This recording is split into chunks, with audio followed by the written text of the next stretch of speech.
Hello. Hi guys, I hope the audio is coming fine. Hello. Yeah, okay, I hope the video and audio both are coming fine. Let me know if it's coming. Yeah, it seems to be alright. Yeah, okay. Abhay Agarwal, Namaskar Abhay. Here to learn. Hallelujah. হ্যাঁ রোহান চলো দাদা জয় সোমনাথ জয় তিরঙ্গা জয় শিব শক্তি জয় ISRO yes so the non-Bengali people who are watching this, he is saying that jai somnath jai tiranga jai shiv shakti, and I really love the fact that Modi decided to name that spot Shiv Shakti because it's so ideal. It's the it's on moon literally. And if not there, where else should we name Shiv Shakti? It's an absolutely ideal spot to name that Shiv Shakti, and not Aryabhatta spot or Jawahar spot, anything. Shiv Shakti is absolutely the concept to connect with for that place. Have you guys heard what happened to the Bengali Hindu girl from Siliguri? No. What happened there? The only big news in Bengal today is that again another sort of a bomb blast in an illegal firecracker manufacturing hub of sorts, where they had collected so much barud. What's the English of barud? Gunpowder, I guess, right? They had collected so much of gunpowder that when it did burst, by mistake, of course, that not only did the entire building get devastated, but also everyone around the house, everyone inside the house, their hands got blown off, their legs got blown away. 5 people so far have not even been able to be usko English mein kya kehte hain, people, their family members can't recognize who these people are. Okay, their bodies are damaged so heavily, and so the wall of that building blew away and fell on the building beside that building. That's how big that devastation was, and that's how much gunpowder was stored in that spot. Now, this is about the 4th or 5th such bomb blast or that illegal firecracker manufacturing factory that has blown up in Bengal in the last 6 or 7 months. Interestingly, all of these cases, in all of these cases, as far as I know, the person who was manufacturing those illegal firecrackers, or their family, or the locality around them, or the village, were all Pattharbaz majority areas, okay? And even this time, so now they are very pissed off with Trinamool, the local Trinamool MLA or minister who is a Hindu. They are saying, locals are saying that he knew everything. Why did he let this go on? Why did he let this go on? Why were you manufacturing it there? Why were your neighbors manufacturing it?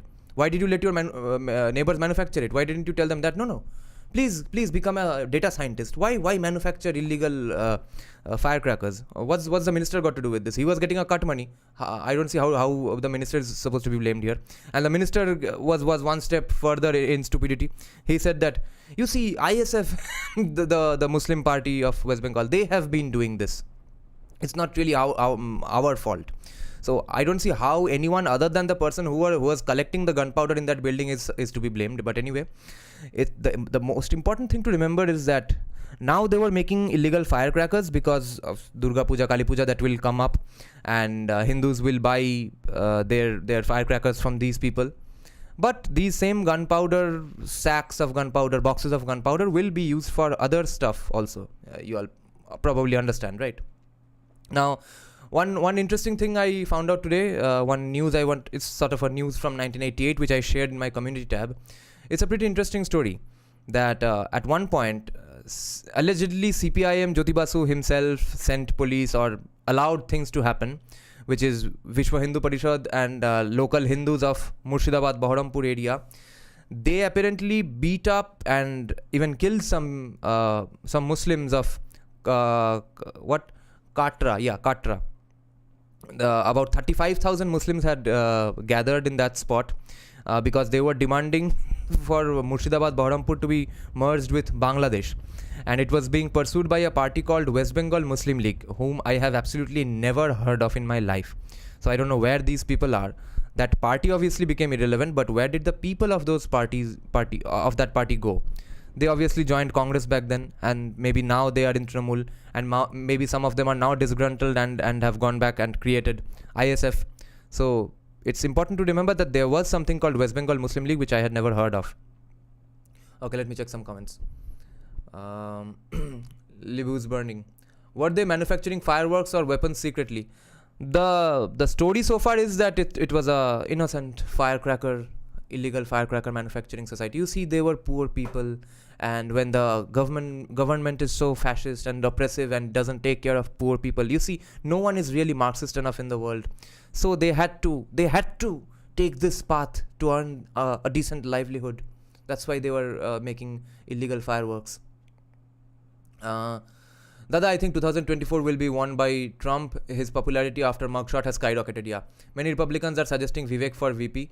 Yeah, everyone has been suggesting Vivek for VP, all Trump supporters from day one. But now Vivek is saying that he doesn't want VP spot. Let's see. I think he probably will reject at the end, because I'm just choosing to believe him. It's absolutely up in the air. But if he does become the VP or doesn't become the VP in both case, in 2028 or 32, if Trump serves until then in both cases I think Vivek becomes the president after that. Dude, you are now destroying diversity of Bengal with this comment. Okay, let me turn it to all comments, all messages. YouTube has weird rules. Okay, Rohan Chhatra was saying those industries of manufacturing illegal firecrackers are mostly started under CPIM's rule. Yeah, I can't understand why do you need an illegal firecrackers industry when you can manufacture firecrackers legally. Were firecrackers banned even back then? I mean, what's exactly the situation with firecrackers? It's so ambiguous, it seems. Is it really legal? Is it really illegal? Is it legal under certain circumstances? Is it illegal to manufacture? I don't know what the deal is with these things. Destroying diversity. Yes, yesterday draw happened. Okay, Rohan Chhatra, Arsenal's mentality is crappy. Oh, Arsenal. Yeah, I used to be an Arsenal fan when Thierry Henry used to play in Arsenal. 02.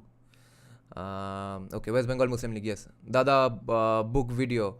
Yeah, actually this person called Rohit Deb has suggested that I make a video of all my books and basically my room, and I plan to do it. I'm just waiting because I have 1 or 2 books due, which will come tomorrow and day after tomorrow, and I need another bookshelf because I've run out of shelf space. I've bought a shelf. The person who fixes that shelf on the wall, he will come tomorrow or day after tomorrow, and then I'll do the video. And let me know if you all are really interested in seeing all my books. What's West Bengal Muslim League? Absolutely no idea, but apparently there was something called West Bengal Muslim League in 1988. Why are they collecting so much explosives? Every day we see this news. Did this start with Naxals or is it completely new? I had never heard of these things before the Trinamool government came to power. Now, based on the things I now know about the Pattharbaz, I would say they probably had all these things in store forever. It's a lineage thing. They have had these things as their sort of a family heritage kind of thing in different parts of the community and different parts of Bengal, I think. But we are now getting to know about these things. I guess some people are screwing up the storage process or something, or because the more recent immigrants from Bangladesh who live amongst these people in those areas, they are probably more stupid and more careless with the equipment, and that's why from time to time things get caught by the police or get blown up, and NIA also does a great job. But this specific thing about illegal firecrackers factories getting blown up, I mean, it's the 4th blast in 7 months, all in Pattharbaz majority areas. That's something unheard of, and pretty huge amounts of gunpowder. But they are really illegal firecracker manufacturing factories, because I saw the video footages inside that. I could see little boxes of small cool firecrackers for kids. But since the material is after all gunpowder, it can be, and I guess they do intend to use it for other stuff as well. From time to time there's always a small or big riot as well. I think most people, not Hindutvadis, but most people outside Bengal, not Hindutvadis of Bengal, but most Hindutvadis outside Bengal have forgotten recent riot that happened in Boshirhat. I think in 2015 or 16. It was a pretty gigantic riot, insane riot. There were footages of Patharbaz people destroying people's, legs, bodies with a bamboo stick. Everything was visible. And then they had to cut off the internet and stuff. Everyone blamed BJP for provoking it, because one kid had posted something defamatory or crass about Prophet Muhammad. That's how it started, allegedly. I don't remember the exact details, but so from time to time, small to big riots keep happening, and they need to store some gunpowder for those days. Science has come from Vedas and has been repackaged by the West as their discoveries. Yes, that was a pretty provocative statement. Now, I saw some comments from some Bengali communists saying, and quoting some other communists or even scientists, that some people have said that I have read all Vedas, all Upanishads, and I couldn't find an iota of any description of science as we know it today in these scriptures. But I think the problem with that view is that science is not just about doing some experiments in the lab. Now, unfortunately, this sounds, and this will probably piss off the STEM field guys, but there is a way to philosophically look at science. Okay, now it seems like an oxymoron, but what is the place or importance or significance of science in the society, in any current society, in any contemporary society? Okay, when any particular science is being pursued in that society, what is it trying to do for the society? Okay, and what is it trying to look at? How is it approaching it? And how broad are its interests? These things denote science. Science is not just about any experiments inside the lab. So in that sense, science, of course, originated in the Vedas. But if science is just about physical, visible results that you can perceive with your five senses, then yes, then science did not originate in the Vedas.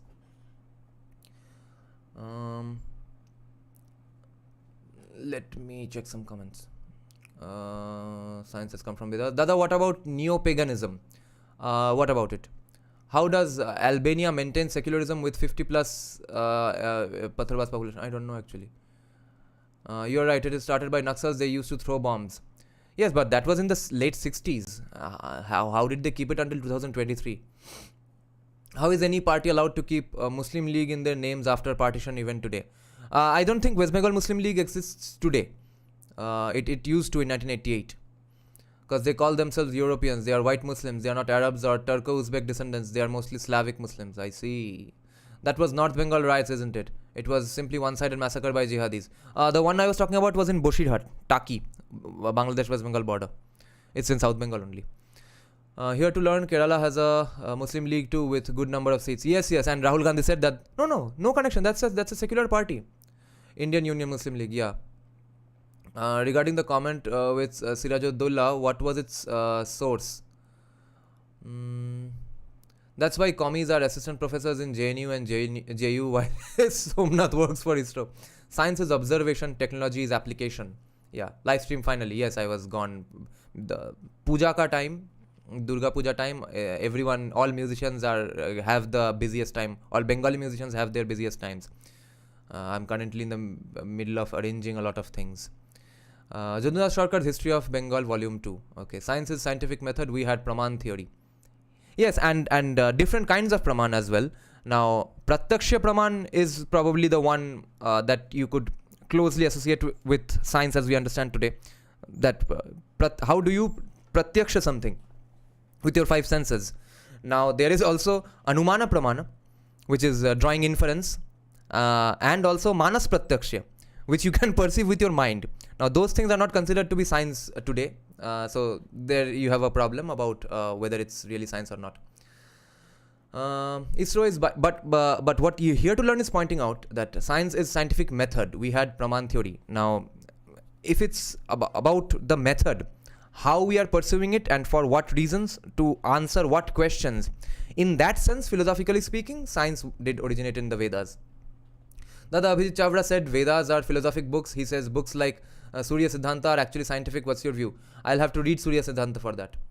Observation also comes from philosophical lens. Yeah, I have no good idea of music theory, but I want to learn and make good songs. How to go about it step by step? What genres do you like? First, tell me that. Based on that, you'll have to pursue these things. But best idea, I would say, of course, is learn any instrument. Depending on your age, if you are 25 or 30 years old, now there's no point starting to learn an instrument and then doing some other thing. Best would be if you directly start doing some music programming and learn to make music on the computer itself. You take a keyboard and then play some things, find out where good sounding notes are. You don't have to know exactly theory for that. If you are 21, I would say learn the keyboard or learn the guitar. These two instruments are the easiest to learn. Okay. For me, religion is completely philosophy. However, Hinduism is an entire culture. As a culture, we are scientific, but Vedas are mostly philosophic. How to maintain our environment while still progressing? We are pagan civilization. Pollution is like destroying murti. Yeah. So my solution is that in based on Indian scriptures, every place is a holy place. But if you leave the temples, then entire landmass being holy, how many such places exist there where you should not be doing any development so that the place does not get destroyed? In that, by this criteria, I think only places Devbhumi, all Uttarakhand, Himachal Pradesh regions, okay? That entire place needs to be off the grid from our plans of development, capitalism, prosperity, everything. That's just treat it as a blind spot, okay? Just pretend that place does not exist in an economic sense. No development, no roads required. Whatever road is required, only just build whatever roads are there. Just keep renovating that. Nothing more and nothing less should be done. That place should be left only for devotees and pilgrims and people who are devoted enough to live in that crazy remote place as Purohits or families of Purohits, just because they are devotees of Shiva. And that is how real pilgrimage is tested. Do you think, by any stretch of believers' imagination, do you think pilgrimage spots were meant to be an easy place to go? Absolutely not. Pilgrimage spots were meant to be hard, to test you, to test how much do you really want to achieve this pilgrimage, okay? And if you go there on the backs of animals and backs of people, or have cars to reach up there, that's not really pilgrimage. Just visiting that spot is very minuscule compared to what it actually is supposed to be, and because of that we are destroying that place. So now the question would be, do these people who are living there, they stay poor? I say yes. It does not have to be an economic hotspot.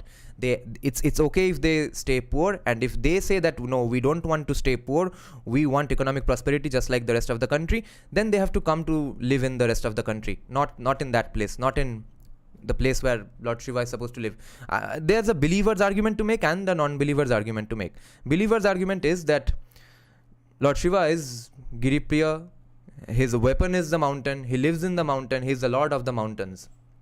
Okay, so that place cannot be just destroyed or basically raped willy-nilly because of in order to increase our GDP. And the non-believer's argument would be, if that's really a holy spot, right? Even if I am a non-believer but who has respect for people who have beliefs, by that sense, if that's a holy spot, just let holy people be there, and people who believe in that spot's holiness, let them go there, because it's supposed to be a tough journey anyway. And if I even take an atheist's argument, even then environment is always important. So keep that place which is very fragile and ready to get destroyed at any moment. It's getting destroyed repeatedly after every few years. So just leave that place alone, absolutely. How to maintain? Yeah, nothing wrong in being personally philosophical. There should be protected places, yes. But Puri has literally turned into a tourist spot. Now, Puri's argument would be that who cares if it's a tourist spot? Okay, it's not a problem if it's a tourist spot. That's the thing. Pilgrimage is not tourism. Yes, pilgrimage is penance. Penance destroys ego. Yes. Puri ka ye argument hoga, because we have to come into a meeting ground, because it's not after all a religious society.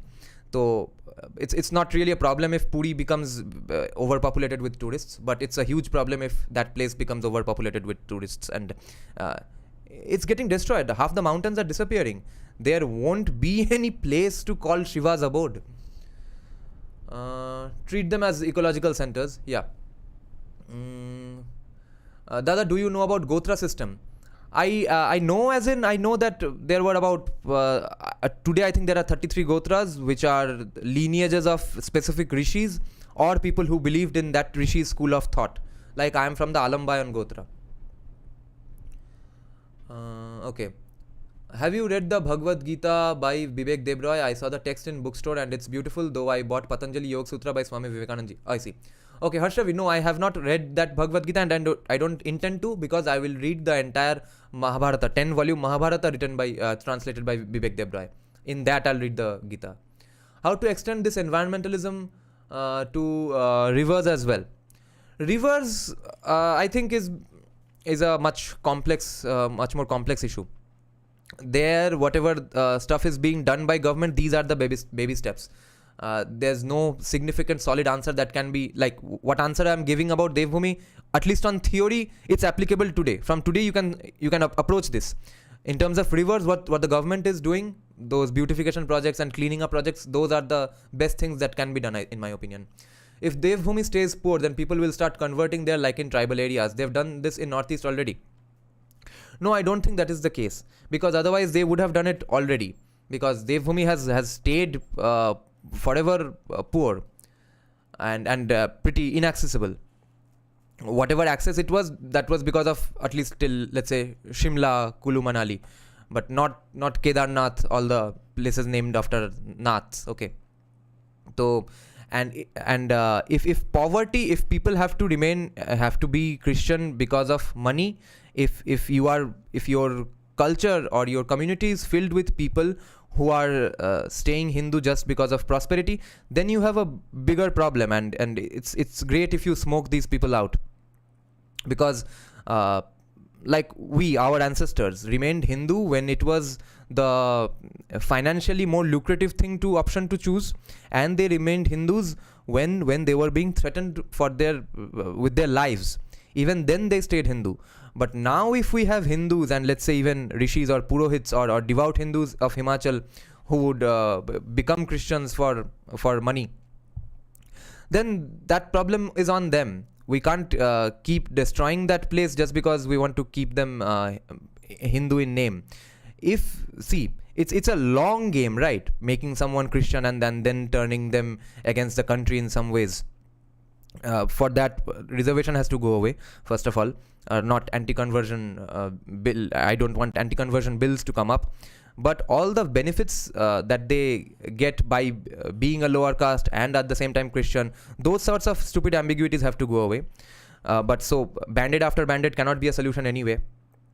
But if someone is poor in Himachal Pradesh today and Christian missionaries are pursuing them, there has to be counter pursuance. Okay, some other Hindus have to go there pursuing those people. That let's just worship these people in these temples. Keep on worshipping. See, we have such a nice custom here, and some street power can also help. And a lot of Christian missionary funding has already been stopped because of the recent government policies of preventing NGOs from donating, etc. Right? So those are great things anyway. And other than that, what else financial disincentives can be put into place for conversion. It should be approached from a sideways, not directly, not with direct confrontation. See if they can be taxed higher or something for converting people. Anyone who tries to convert someone will be taxed higher or something of that sort. Okay.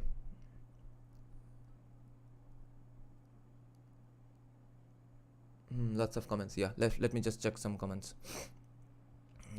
About genre, I have written some English ones on Lucifer, pagans, etc. বাংলাতে কিছু প্রেম, spiritual, social satire, etc.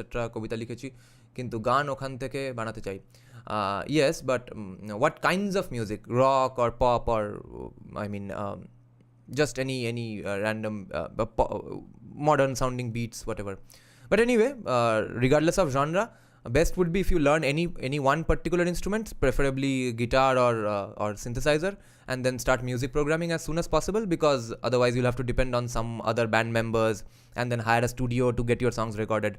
If you have a basic recording setup at home, which is a cheap sound card, a small MIDI keyboard, a mic, you can record anything and complete entire songs at your home at your own leisure. Ash Ketchum, congratulations on finally becoming Pokemon Master. Recently, the Calcutta High Court said that Durga is a secular festival. Yeah, Durga Puja is a secular festival. Yes, even UN I think said that. We need to promote other places outside the Himalayas simultaneously. Development in the plains and Vindhyas can be used as a counter so that North Indians stop going in such large numbers there. Yeah, that will happen a little because of so many travel vloggers coming up with different hidden temples here and there all around the country. That can be done. That has to be done by the civil society and I mean private citizen, not by the government really. You'll read those 10 volumes. I want to read them since 2020. Though I have read Mahabharata Unraveled by Ami Ganatra, but I'll try those 10 volumes for sure. Yes, I will. Same goes to Alamba. No, nice. But like there should be protected area around an important religious site of radius proportional to its importance, where things should not be violating the sentiments of that particular sampradaya. Yeah, and the problem is there is no alternative. Like if these mountains get destroyed, there's nothing to save there. It's just an irreplaceable loss. Christian altruism enters the vacuum if we don't have control over it. Yes, so have Hindu altruism. That's why UNESCO. But even then, if Christian altruism really takes away purohits or local villagers, that says a lot. That's a fault on our part which needs to be overcome by us. That's why UNESCO put Kolkata Durga Puja in World's Heritage List because of portrayal of forced secularism in pandal premises. Yeah. What's your take on casteless society? Many trads are hellbent on maintaining pure caste as per some. They even want to ban intercaste marriage. RSB has brought up a good question which I've been pondering over and I have not really come up with a satisfying answer for myself. See, last day I had a great debate with Abhay Agarwal about whether marriage is just a religious institution or not, and whether gay marriage therefore should be allowed inside a religious institution or not. And then we argued about abortion, not really from a scriptural perspective, just a basic non-religious perspective as well, whether abortion is really the right thing to do. Now, my first standpoint on this is that I don't want to call myself a Hindu or a practicing Hindu and then make up Hinduism as I want to. I absolutely am fine with not calling myself Hindu or calling myself atheist for that matter. If some of my personal views don't align with the scripture. Now there the first problem arises is that what the scripture says, that in fact is forever debated, and whether that view in that scripture should be allowed to evolve, there's a huge debate about that. Some people do say that no, Shastras ka evolution khatam, or the thought so if Shastra's evolution is not possible, then we have to live according to Shastras, otherwise why be a Hindu anyway. Now then some other questions come up. Can you or should you really pick and choose some aspects of being Hindu? Is there any room for that? And in all of these questions, my question is to the hardcore believers and people who have read a lot of scriptures, and mainly to people like who are religious leaders, gurus, etc. Okay, or Mathadipatis and Mahants, Shankaracharyas. These people, what are their opinion on these things? Otherwise, we can just conclude on our own that yes, I like Hinduism, I am a Hindu, and these are the parts of Hinduism I like, these are the parts of Hinduism I don't like. Now that's just my way of Hinduism. Is there any scriptural basis for that, and should that be done?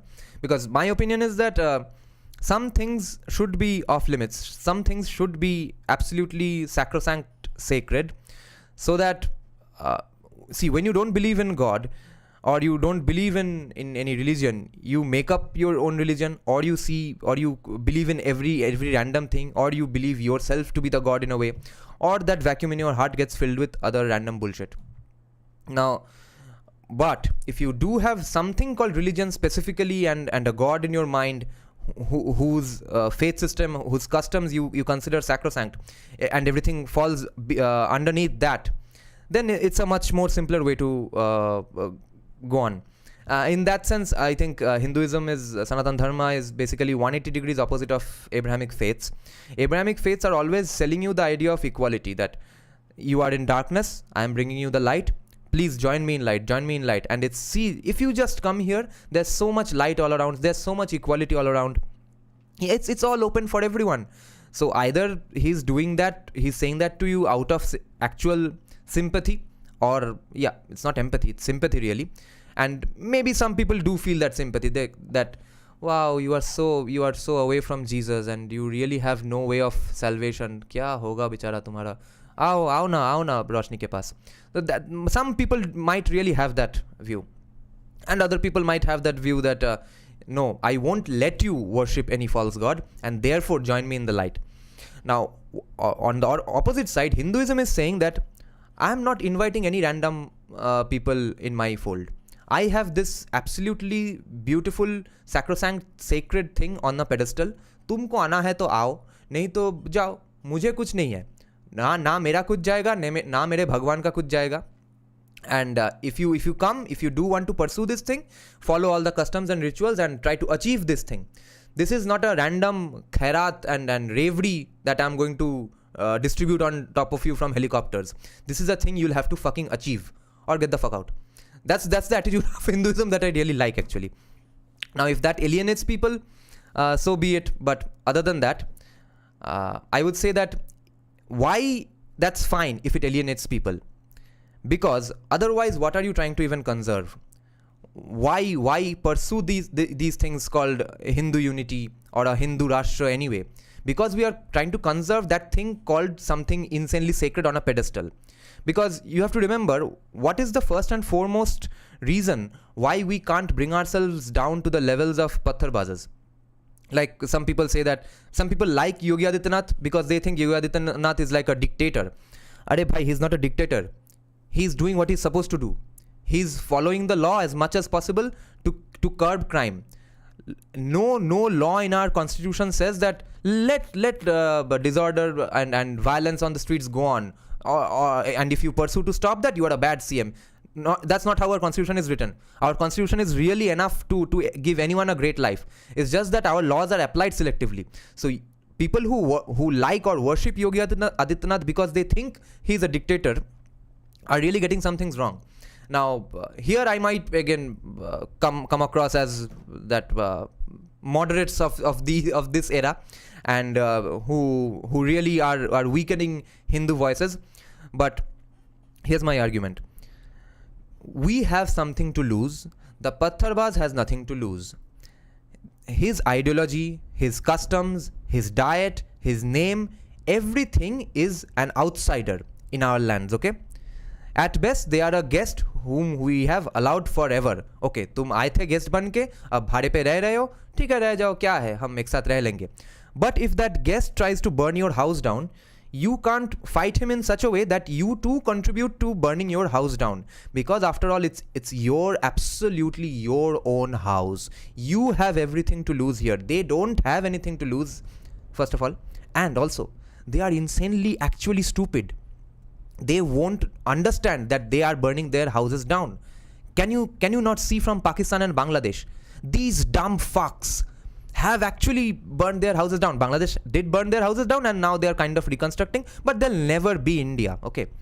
On the other hand, Saudi Arabia has realized that, oh no, this is our house. Saudi Arabia understands, UAE understands that those places are actually their houses and they need to keep that house in order. And this is our house. And we can't let this house get destroyed. So by house, I mean our land and our customs, which are sacrosanct and sacred. Now, if it's a sacrosanct and sacred custom that we are supposed to follow, how much should we deviate from Shastras, and where do we get consensus on Shastras? And if Shastras say that there is something called Punarjanam, how do we really get rid of caste system? And I'm saying that as a Vaishya. So when it's convenient to argue that no, see, we were a great society, we did not have any caste system until Portuguese arrived. Then conveniently a lot of Hindus and even Brahmins argue that, see, all these evil things were kind of started by Portuguese people. And Brahmin means just anyone who studies hard and is an intellectual. That is a fair argument. By that argument, today any PhD, any professor is a Brahmin, and any self-employed musician is a Vaishya or a Shudra, and people on the lower economic circles are definitely Shudra. Celebrities are Vaishya / Shudra. Soldiers are Kshatriya, etc. But will they then, those same Brahmins, if the Brahmins who are not saying that no, we did not do anything evil things like caste system before Portuguese arrived, if someone is saying that no, we did those things even before Portuguese arrived, I have no qualms with them. They are being honest in my opinion. But if the particular Brahmins who are saying that there was no caste system or evil occurrings before Portuguese arrived, will they then immediately agree to a sort of, let's say, a policy or claim that says that you all have to stop calling yourselves Brahmin, your caste is blank, your caste is gone, whatever your profession is, that is your caste. That obviously conjoined with that is that any caste based reservations also go poof, it's all blank, one fine morning it's gone, belly up, one fine morning it has to go that way. And therefore the Janevu will be given to anyone who is a PhD because they have completed their studies. Or will the counter argument be that no, Janevu is only for Brahmins as we know it today, because Vidya and Jnana is not Vidya of any random thing or Jnana of any random thing. It's Vidya and Jnana of specifically your scriptures. Then of course anyone and any educated person, any intellectual can't be a Brahmin. Second of all, if the Punarjanam question is really applied, then also we cannot get rid of caste-based, birth-based casteism. How are we going to? Unless Punarjanam itself is debated, which I don't think it is. I think that the only consensus we have in Hinduism, Jainism, Buddhism, and all sampradayas of Hinduism is that there is something called Punarjanam. Now, with the Punarjanam question applied, if someone is Brahmin, if someone is born in a Brahmin family today, that means they did something insanely great in their past life as well. Regardless of whether they read Vedas today or not, regardless of whether they know Sanskrit today and do any Agnihotram or Homas, etc., Yagyas at their home or not, they are Brahmins because they did something fantastic in their previous life. So, if the previous life question is applied, and if we don't have a consensus on how much we are supposed to deviate from Shastras, I don't know how casteism goes away, or birth-based casteism even goes away. So I think in conclusion, then I will have to go to the Kushal Mehra route. Then I'll just have to call myself a political Hindu, cultural Hindu, not really a devout Hindu. Because if someone's a devout Hindu, should they or can they really just pick and choose random things to follow? These are all questions. I don't have any answers here, because I am not qualified to give these answers. These answers have to be given by people who have read a lot of scriptures.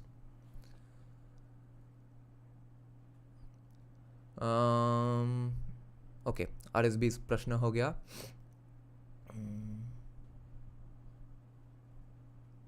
Like no meat shop around a Vaishnava temple, or Puri should have only pilgrimage beach and not a leisure bikini beach. Is there a leisure bikini beach in Puri? What the? Yeah, these are obvious. These should be done. Durga Puja is like a carnival for most of young Kolkata Bengali folks. Yes, pick and choose thing. It is absolutely pointless to even consider things like removal of reservation. It is simply not happening, not an argument based on merit, of course, just pragmatic truth. No, it's not pragmatic. It is pragmatic because it should be done. It should be sold in a particular way. Okay, see, people who have some background in marketing or branding, etc., know that the entire game in the world is about what you call a particular thing. Okay, like progressives. Okay, liberals call themselves progressives. Okay, so what's the opposite of progressive? Do you want to be regressive? That's such a bad word. So if you want to progress from this shitty socialist society into a capitalist society and where everyone's a devout Hindu at their home, then you are a progressive. But nahi, progressive नाम तो इन्होंने भाई साहब ने ले लिया है. तो हम क्या करें? Then this concept called affirmative action, okay? I'm going to affirm also, उसका दो मीनिंग है रिजर्वेशन का, affirmative action जब नाम दिया जा रहा है कि first of all I'm affirming your problems. I'm admitting that yes, you were oppressed, or your ancestors were oppressed, therefore take this admission in Harvard. And also affirmative action means a very positive, great action to take. What will you be? What will you be for? Negative action. How can you be against negative? So it's all about branding. And another example of branding would be, see, if CAA was named something else, that Hindu citizenship or anything other than a bullshit term like Citizenship Amendment Act should have been applied, so that the entire discourse around it would be something different. The tonality could have been directed a different way, okay? And all our governments do an extremely bad job of that particular thing. Even reservation is a really bad term to apply if you really want to argue in favor of reservation. Affirmative action is a much better job at branding in that case. Citizenship Amendment Act, I think, should have been named Hindu or Refugee Resettlement Act or something like that. Which is why when I argue in favor of gun rights, I always call it decolonizing self-defense laws, or Swaraksha Nyaya Samhita, something like that. It has to be branded in that way. I'll give you another example of great branding and great narratives winning wars over physical strength. Like, take the example of Vikings versus English people, okay? Anglo-Saxons versus Vikings. Vikings had been kicking their asses from day one, okay? People who lived on the shores of England, facing directly Norway, Denmark, they were scared out of their balls. They were scared shitless of Vikings, okay? क्या अभी भोसड़ी के pagan आ जाएगा, हमको मार देगा. They were vicious fighters, Vikings. So the fact that today Denmark, Sweden, Norway, all the Nordic countries, they are Christian, it's not because Vikings lost the war in physical battle. It's absolutely a narrative war that they lost. They felt convinced that no, Christianity is really better than this Odin, Thor bullshit that we are pursuing. And let me tell you one funny anecdote. You will notice that descendants of converts are obviously more zealous, right? वो जो एक term है कि the zeal of a new convert, कि एक बंगाली में एक term है कि नতুन मुसलमान दिने 5 बार नमाज पढ़े. Okay, one who has converted to Islam recently definitely reads namaz 5 times, even if other normal Muslims who have become Muslim ages ago don't read namaz 5 times a day, because the new convert has to overcompensate that, see, no, I believe my ancestors were really stupid and I'm atoning for their sins, and therefore I will prove my Christianity or my Islam extra one step further, even more than you who has been Christian or is Muslim for 500 years, okay? So ये जो zeal of the new convert है, you will have to notice it in different places. You will notice that Indian Christians are much more antagonistic towards Hindus than Anglo-Indians. Okay, I studied in a Scottish Presbyterian school in a hill station in West Bengal, and that school was truly founded on secularism, because the guy who founded it was repeatedly being told that, hey, we are sending you money to convert people. Why are you making a school for poor people? And he was like, yeah, I'll do it, no problem, just keep sending me more money. So he was basically fooling the people, the churches in Scotland, because he was making a school for actually poor people here. And I've studied there. I have never felt any thing that was taught to me that was against my country or Hindus specifically. It's truly what people, commies, think India is. That was in my school, okay? We used to sing the school anthem right after, the national anthem right after the school anthem, and our school anthem was also written by Rabindranath Tagore only. And so basically 2 songs back to back by Rabindranath Tagore. He was great friends with Rabindranath Tagore, the founder of our school, who was a Scottish Presbyterian reverend himself. And he was a great fan of Ramakrishna Paramahansa. 20 years before founding our school, he had read Ramakrishna Paramahansa's works and absolutely lost his mind, and wrote a paper called an idea of a universal religion and the feasibility of teaching it in our schools. He wrote a gigantic paper on it and gave it and presented it as a speech in a local Bengal teachers conference in 1880s. Okay, So that in that conference, of course, all the teachers were British people only, but he had these ideas that there is something beyond Christianity. We can do something beyond something called a universal religion, which he was inspired to do because of reading Ramakrishna Paramahansa. Okay, that's pretty insane. Now, in that school, obviously it was filled with Anglo-Indian teachers, right? And Indian Christian Nepalis. Now, I'm not saying that Indian Christian Nepalis were being anti-Hindu of some sort, but they did always beat me up because I had dark skin and I was Bengali. But then they later became friends as well. But the Anglo-Indians, okay, Anglo-Indian teachers who were absolutely nice to us forever and after. My favorite teacher till this day is an Anglo-Indian. My second favorite teacher is also an Anglo-Indian, but he was from a different school. But the only people who we were subtly taught to hate, okay? ये जो subtle hatred है, that's most important, right? No one really teaches you in school, even in ICSE board or CBSE board, that, hey, see, Hindu kings were so stupid. They just teach you things in such a way that you end up graduating from that school thinking that, who the fuck, who gives a shit about our past, okay? So in that subtle messaging, the only people we were taught to hate were Vikings. Can you believe that? Isn't that creepy and mysterious? The Anglo-Indians don't bother about Hindus that much, but they do bother about their non-Christian past from Europe. Okay, we did not really have any chapter on Vikings as such. Okay, I think it casually came up in some conversations, or once or twice we were taught about Phoenicians, Vikings, ancient shipbuilding communities, people who did some warring tribes or those sorts of things. But I was given the impression that Vikings were a really vicious, savage, evil group of people. And then after reaching college and in 2015-16, all these series after series, books after books, comics after comics started being written on Vikings and Thor, etc. Marvel became a super hit. And then I learned, okay, so Viking was an interesting culture. Why did I always have the impression that Vikings were really evil people? Okay, so Anglo-Indians. And then there's another example I can give. So again, it's a narrative word, right? So, and it's the zeal of a new convert. Then there's another interesting thing you'll notice, that American Christians, white Christians of today, have insane hatred for Druids. Okay, they will never speak that way even of Hindus or Muslims for that matter. Even if they are people of the book, even then, they don't have that much disrespect for any religion today, as much they have the disrespect for Druids, who were their ancestors. There they have an extra enthusiasm to prove that no, our ancestors were stupid. We are the ones who are atoning for their sins.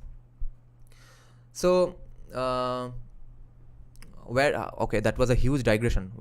How did we start this conversation? Shit, I forgot completely. Durga Puja. Oh yeah. Oh, okay, so yeah, the entropy asked this question. So, casteism therefore has to go away by selling at the same time, by selling in a proper way. That, see, anti-conversion laws will also have absolutely no existence in our country.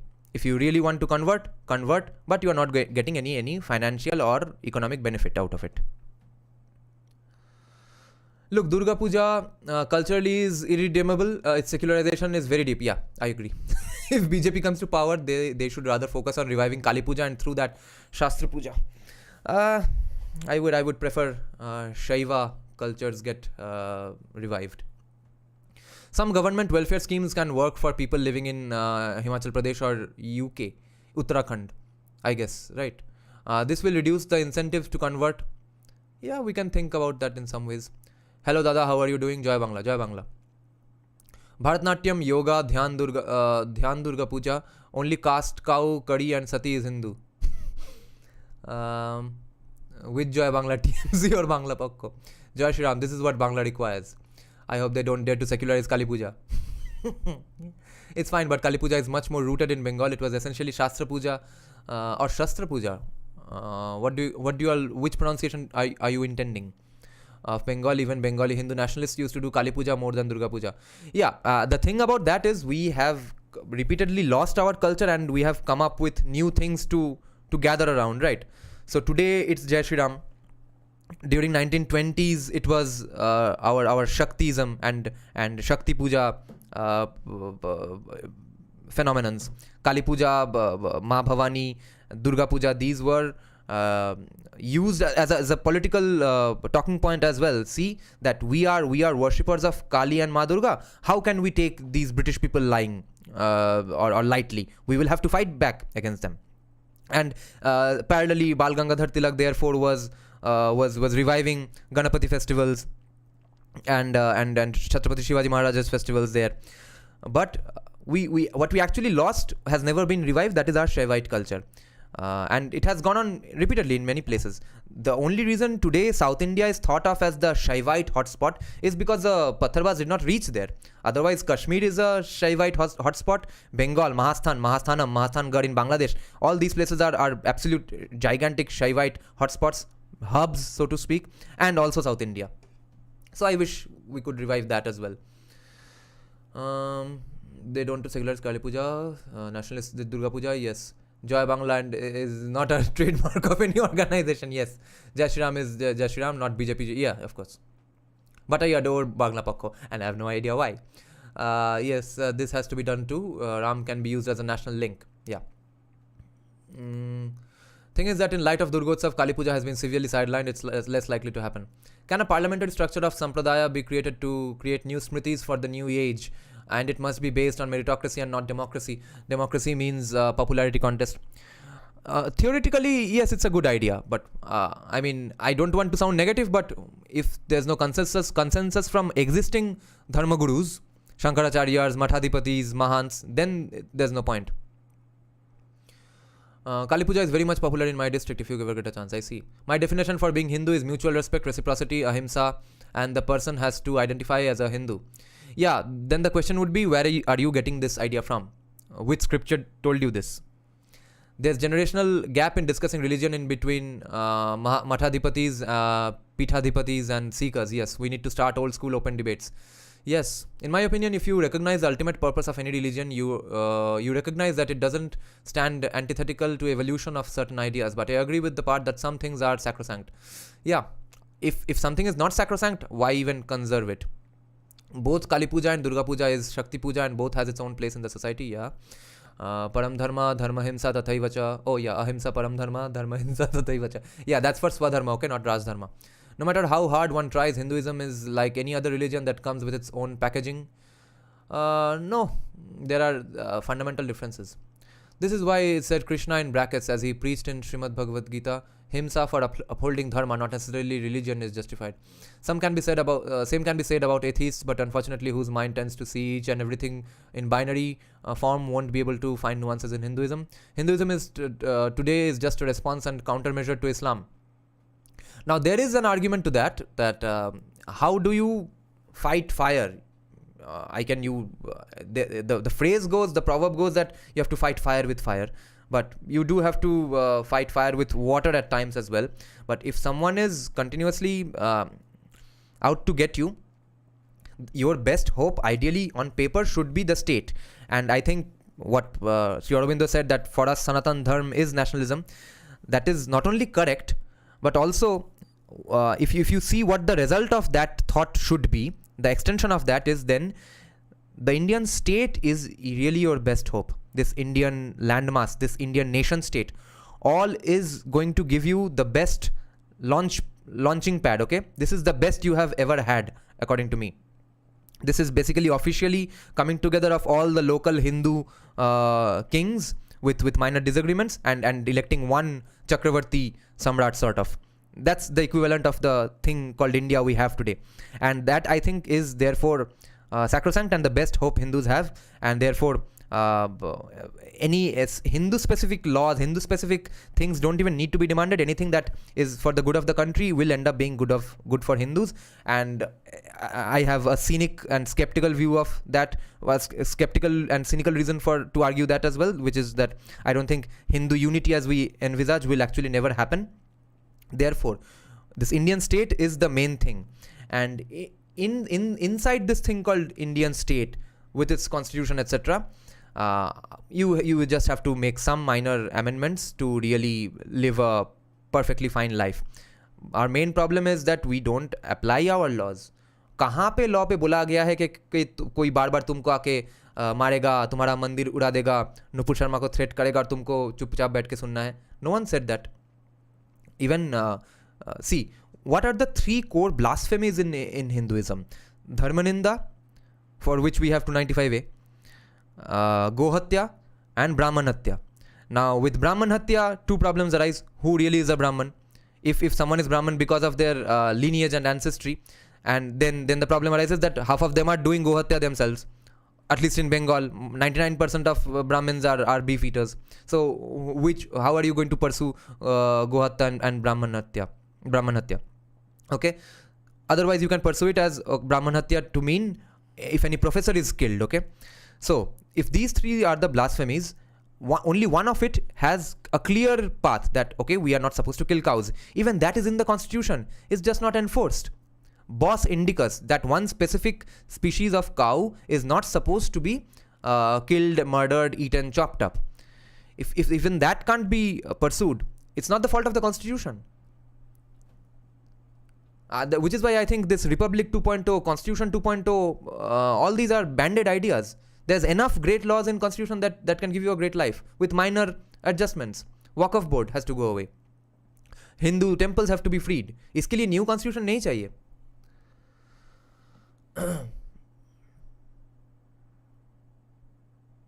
Okay, lots of comments again.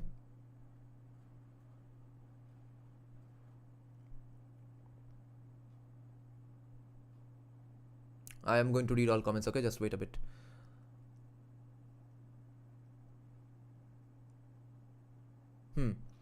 So same can be said about atheists. Yeah, Hinduism is argument. Okay, Ninad is saying argument can be made that in Manusmriti etc. the punishment on Shudras is quite a lot compared with Brahmins. So we can't deny discrimination with that. Albeit Brahmins also have a lot of rules, and the fines being extra for Brahmins etc.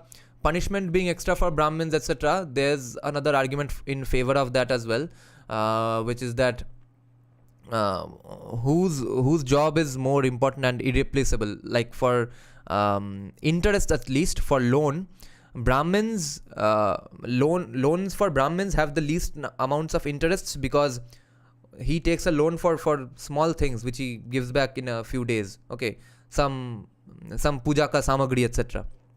But kings or merchants, they take loans for big things. Okay, they'll build a new ship or take all these equipment outside, sell it, then bring the earnings back and then return with extra interest. Hinduism today has become bits and pieces. I think some Hindu-run colleges should start the tradition of Yagyapa with sanskar after students get a degree. Yeah. Your opinion about caste. For example, Mohan Bhagwat said there is no value of traditional caste and varna, so this will eventually happen. Your expectation matches with RSS. No. That is my hope and it's my theory, but it can't happen unless religious leaders themselves say it. People who we agree are experts on scriptures, if they don't say it, there's no point in even making it legal. It's already legal, right? But I'm saying even from a religious standpoint, if it has to go away from a religious standpoint, it has to come from religious leaders themselves. Because Mohan Bhagwat is not a religious leader. And he can't claim it. He can't claim to make it up. Otherwise, what are we trying to conserve? We have to keep the words of the religious leaders as sacrosanct. Because, see, in all other studies, okay, all other religion studies, Christianity studies, even paganism studies or Judaism studies, Islam studies, even Roman history studies, in all of these things, people are true believers of that particular thought process and of course know the language in which those particular scriptures were written. It's only in Hindu studies that we only listen to Marxists. So I'm rejecting that. I'm saying we have to listen to religious leaders only who are fluent in Sanskrit, who have read all scriptures and then are arguing some things. Janayu was necessary even for 3 upper castes as well. Yeah. That's called perception battle, yes. I think our Shankaracharyas and other mathas should have an all-India meeting to discuss who and what is a Brahmin in this day and age. We alone cannot decide these things. Yes, they have to have debates. Without their debates, this conversation is not going anywhere. Saptarshi kahan hai? If RSS keeps up with Savarkar and a neo view, it does seem they'll try to create a casteless society. Lack of proper historical reporting has created this argument. Was Ram, if he existed, an omniscient being? He did exist. He was a great king whose achievements are glorified in a fantastical way. That's how great stories are written. Because not everything is a Hrithik Ghatak movie. Some things are Rajamouli movies.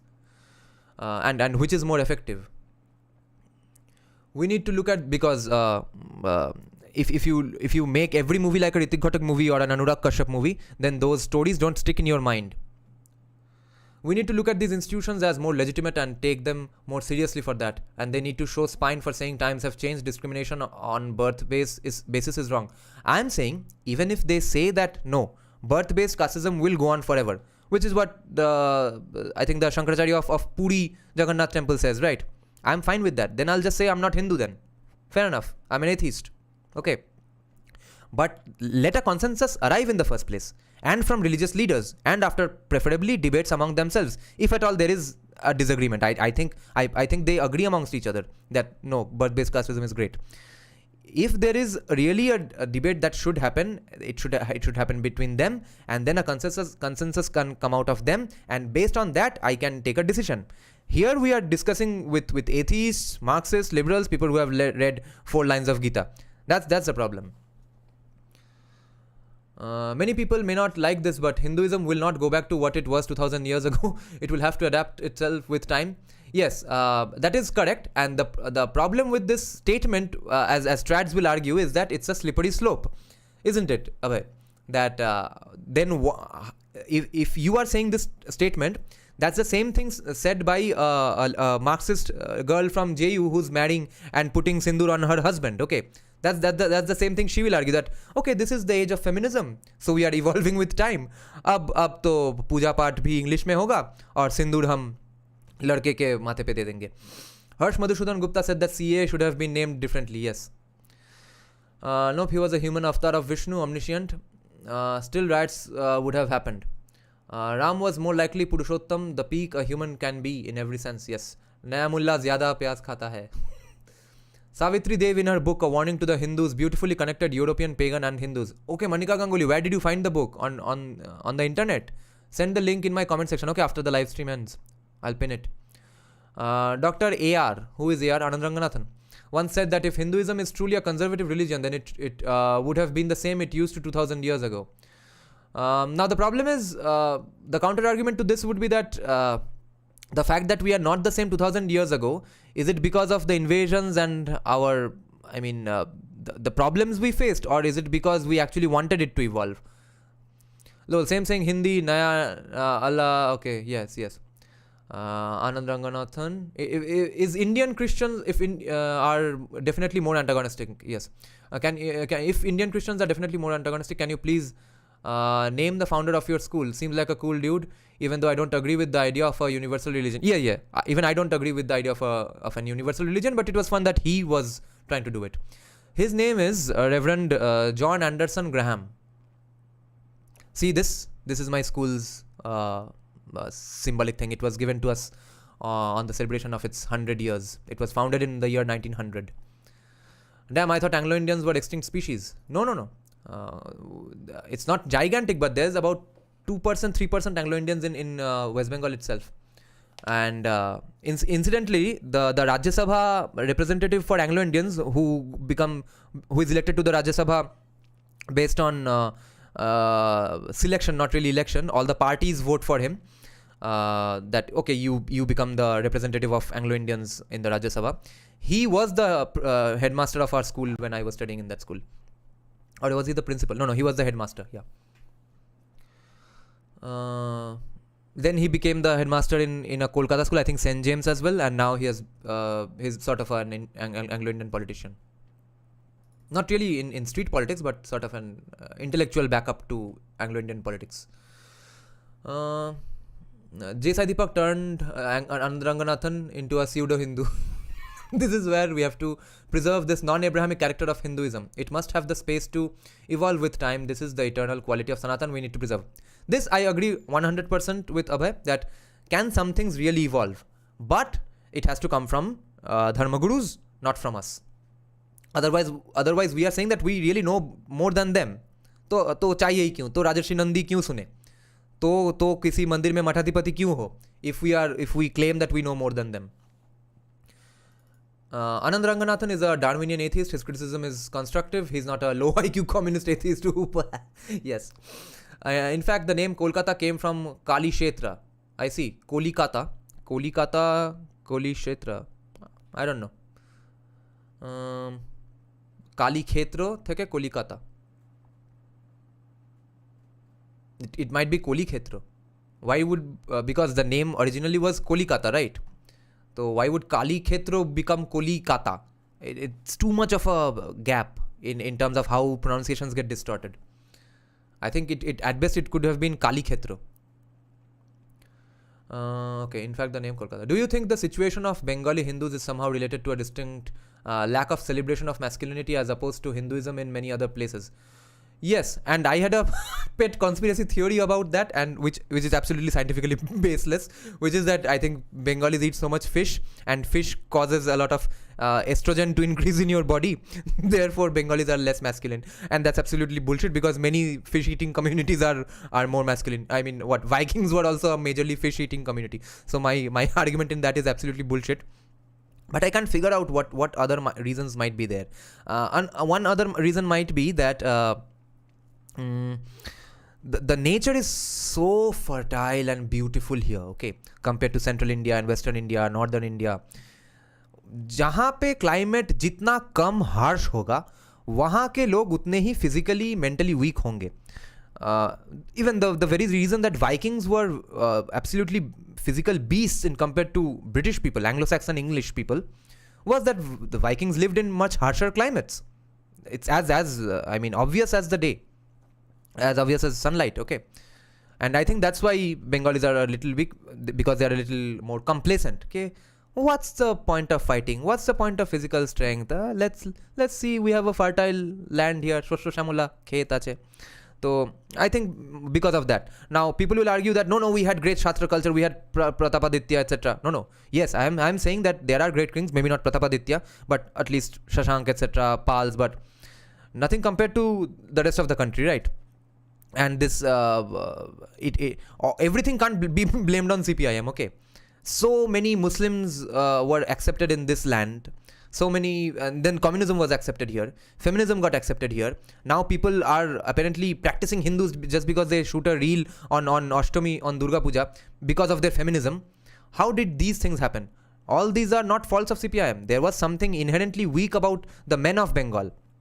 And that I think has come out of the great nature that they live in, which makes them complacent and weak. I think Shakta culture should be revived because women empowerment needs a Hindu backbone. Otherwise, feminist weirdos will capture this issue. Yeah, I think it's already captured. Entropy aftermath of... Abhay, again, in that, for that to happen, it has to come from Dharma gurus. And Dharma gurus have to first come out and say what their stand is on casteism. If it still says that birth-based casteism has to exist because Punarjanam exists, then it's going to alienate even more women, and lower caste women especially. Aftermath of 34 years of extremely concentrated Marxism is what Bengal's problem source is. No, that's not the start.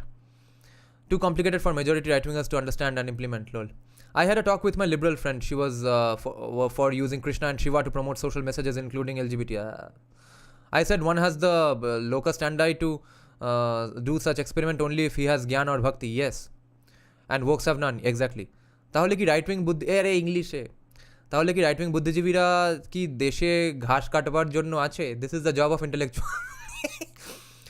What is interesting is that Bengalis went towards communism at all despite the devastation of the partition, which was clearly based on religion. Yes, and as I have said before that I don't know why the Bengalis who were here beforehand, whom we call ghotis, why they became communists, I don't really know. I suspect they largely remained Congress supporters. Communists were mainly either Muslims who decided that, okay, this is sort of a non-Hindu angle because Congress has too many Hindu leaders. And also people who came from Bangladesh. They mainly became CPIM supporters. And the ghotis here, the Bengali Hindus, they were absolutely fucking assholes to our ancestors, okay? Which is why that famous phrase, fan thou, had come up, that leftover water from after boiling the rice. When there was that famine going on, our ancestors asked just for that water. You're not going to give us anything anyway. You're not going to give us a place to live. You're going to kick us out of every place that we're trying to settle in. You're not going to give us any food or money. There's not going to be no Hindu unity. So just give us that leftover water at least. And they were all devout Hindus, all doing great Durga Pujas in their Bonedi Bari and fucking assholes. But Pramod Das Gupta, Jyoti Basu, these people approached the Bengali Hindu refugees and sold them the idea of communism. That, see, what's the problem here? Religion is the problem. See, because both religions are equally bad, because there was blame to share on both sides. See, so many innocent Muslims had to leave their country, leave their place and go to that country.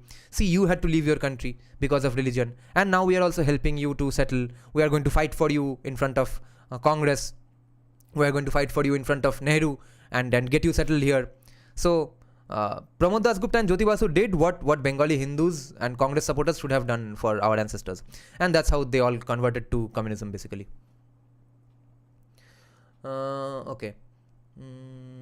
It's clearly based on religion. Right-wingers need to capture the narrative. Yeah. Great comment section, Aj. Wait.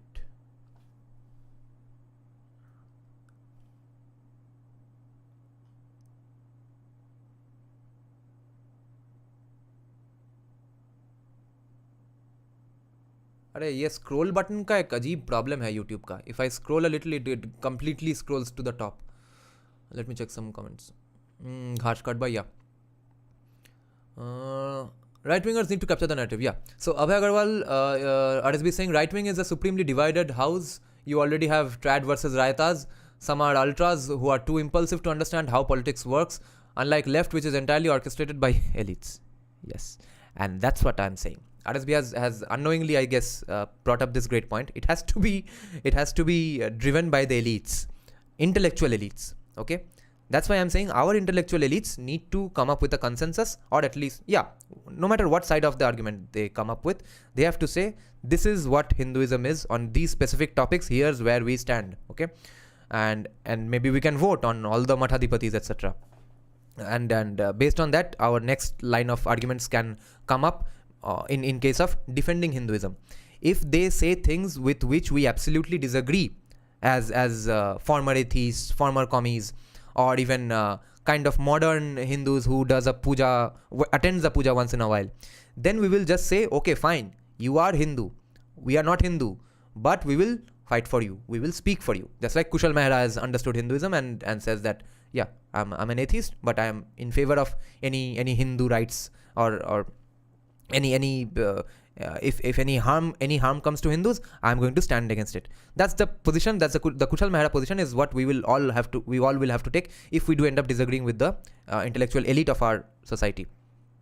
But other than that, the consensus issue, what RSB is also pointing out, that I think is inevitable because again, it's not one specific religion, so to speak. It's a coalition of all the cultures that were here. It's based on religion, it's based on regionalism, etc., language, everything. And then the issue is that Hinduism is all about your connection with God, your lineage, your ancestry, your family, your wife, your husband, your descendants, etc. There's no community-based call for action. There's no community-based call for conversion. There's no community-based call for killing the non-believers. So if those things are not present on a fundamental level, therefore our fundamentals are different. So even a Hindu fundamentalist on theory is not really going to be violent, or at least is not going to have too many people on their side because it's not a community-based call for action and there's no Hindu unity really possible. And other than that, the other people you are mentioning, that those impulsive people, those are the people I'm getting really bored with. They're always pissed off. They are always saying that, no, you are not a real Hindu, etc. And are ready to call for violence at the drop of a hat. Remember, it's your house, you have to protect it. Orchestrated by elites, which isn't okay. I think I agree, unfortunately, that the idealistic Hindu unity is impossible. A better sell is political Hinduism, at least broaden the umbrella like Savarkar envisioned. But then we will have to simply do what Savarkar also did. He just imagined one fine morning that no, casteism nahi hai. Baki sab hai. Baki we are Hindus, etc. You can be a believer, etc. But I personally, who is a political Hindu, has basically pretended that no, casteism does not exist. So if we do really do that, then yeah, Savarkar is our best sell. The Bengal is going for Congress instead of Hindu nationalists in early 1940s is something very interesting and is beyond my understanding. Maybe the undercurrent hasn't been understood properly. Religious Hinduism will be divided into sampradayas. Only political unity is possible to a certain extent. Yeah. Today, right wing is just an umbrella term. Remove this, you'll find amalgamation of some Western ideologies and internal conflicts in between them. Yes. Trads oppose political Hinduism and they don't even have the patience to understand what deep state is. Mamata Banerjee is our only hope of Hinduism revival.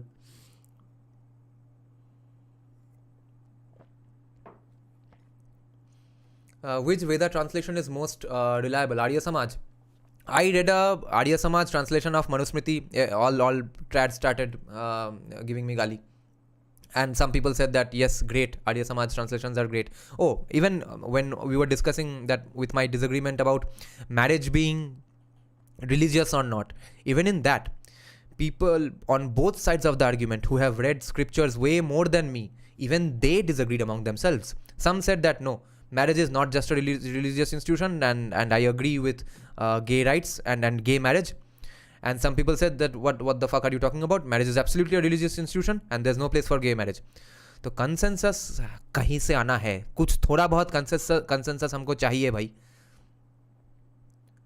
Or in the meantime, I can just say that I'm really an atheist who's just a curious tourist who is taking a scholarly approach to all scriptures. Mamata Banerjee is our only... okay. I don't think back then... okay, so... But your main question is that which Veda translation is most reliable? I don't think there are too many Veda translations, okay? At least not in English. Right, in Bengali, the most reliable translation I can say is of Okhoi Library. But in English, I think there's only one unabridged complete translation, which is by that guy H.H. Wilson or H.H. something else. Okay, and I don't think that's very accurate. Some people have said it's not very accurate. So if you're reading Vedas in English, you're very screwed. Great Hindi translations, there are some great translations. I don't think back then India in general had much alternative, Hindu nationalist or otherwise, but turning communist for decades was an absolute nosedive. Yes, because they were sold this brand war, narrative war that they won. Brand sell. Branding kiya ke all your problems came up because of religion and we are giving you an alternative to religion. All hail Mamata Banerjee. In our farewell ceremony, we were adorned with uttariya by the teachers instead of graduation cap in a leftist private college. I see. So Ram was fallible and is open to questioning and criticism. No. Marxism is a cult. You can question, but you have to give proper sources. And proper sources only, there are three. Krittibashi Ramayan, Tulsidas Ji's Ramcharitmanas, and Valmiki Ramayan unabridged. You read these unabridged and then come up with whatever questions you can come up with. I'm not understanding what is there to question, okay? You can't question based on random journals by a feminist where you will see only 5 to 6 quotes and a narrative. If you read the unabridged versions and then you have some questions, fine, come up with them. Legally you are allowed to, basically. Entropy. Marxism is a cult which experienced exponential rise in early to mid 20th century. Also, had it not been for Shiv Sena, Maharashtra would have also fallen to Marxist. Yeah, Bal Thackeray was a phenomenon. Yeah, and he murdered some Marxist leaders who were trying to get the Union-Bazi thing going. Does Charvaka as a sect of Hindu tradition have a say on caste system? By say, I would say that they say that it should not exist, because if Pratyaksha Praman is the only Praman, okay, if what I can see materially in front of me is the only proof I believe in, then there is no Punarjanam. And if there is no Punarjanam, casteism has to be based only on current profession. Some Hindu religious scholars has to go on a rampage of debating every religious scholar like Adi Shankaracharya did. Yes. Even Swami Karpatri Maharaj did this with countless people. Even though he is also known as a staunch birth-based casteism person, he at least debated countless people. Okay, yes, in Internet Book of 1930s. I see. Okay, send the link, okay. Charvaka started out as progressive deistic liberals who ultimately nosedived into wokeism mostly. Savitri Devi is Nazi ideology sympathizer, if I remembered correctly. sympathizer. She was an ardent proponent of Nazism. JSD is doing it to some extent. She argued some absurd Aryan identity. Yes, Ash Ketchum. That's the funny part. Savitri Devi Mukherjee, Ashit Krishna Mukherjee, these people were Bengali Nazis. They were so proud of their Bengali identity, their Brahmin identity, and they were sold that Aryan invasion theory to such a successful extent that they believed that, okay, then I'm Aryan. That's how Aryan invasion theory backfired. Bhakti movement was a reform movement against many social evils like casteism. Many Hindu scholars led it. In Kerala too, anti-caste movements were led by Dharma gurus. Yeah, but back then, it has to happen today also. I heard it came from Kalighat. Ami boli Kalkutta. Kalighat se Kolikata. I don't know. The distance seems too much. Also, that black supremacist read Savitri Devi's book and spewing nonsense. Nice. Whom did you marry, Misty, Mayor, Serena? Dada, I think we need a better comment system where you take only certain comments. Otherwise, like today, we'll always start Brahma Purana main live stream quite late. Lol. Yeah, I intend to do a members only live stream. I'm not sure if people will get too pissed off and leave the chat altogether. That's what I'm a little afraid of, because it's not a big popular channel.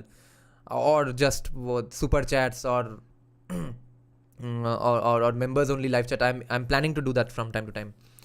We can agree on. Actually, I'm reading only comments and not starting Brahma Purana as of yet, because I came live after a long time and we had some really important topics to discuss. So that's why I'm getting something out of it as well.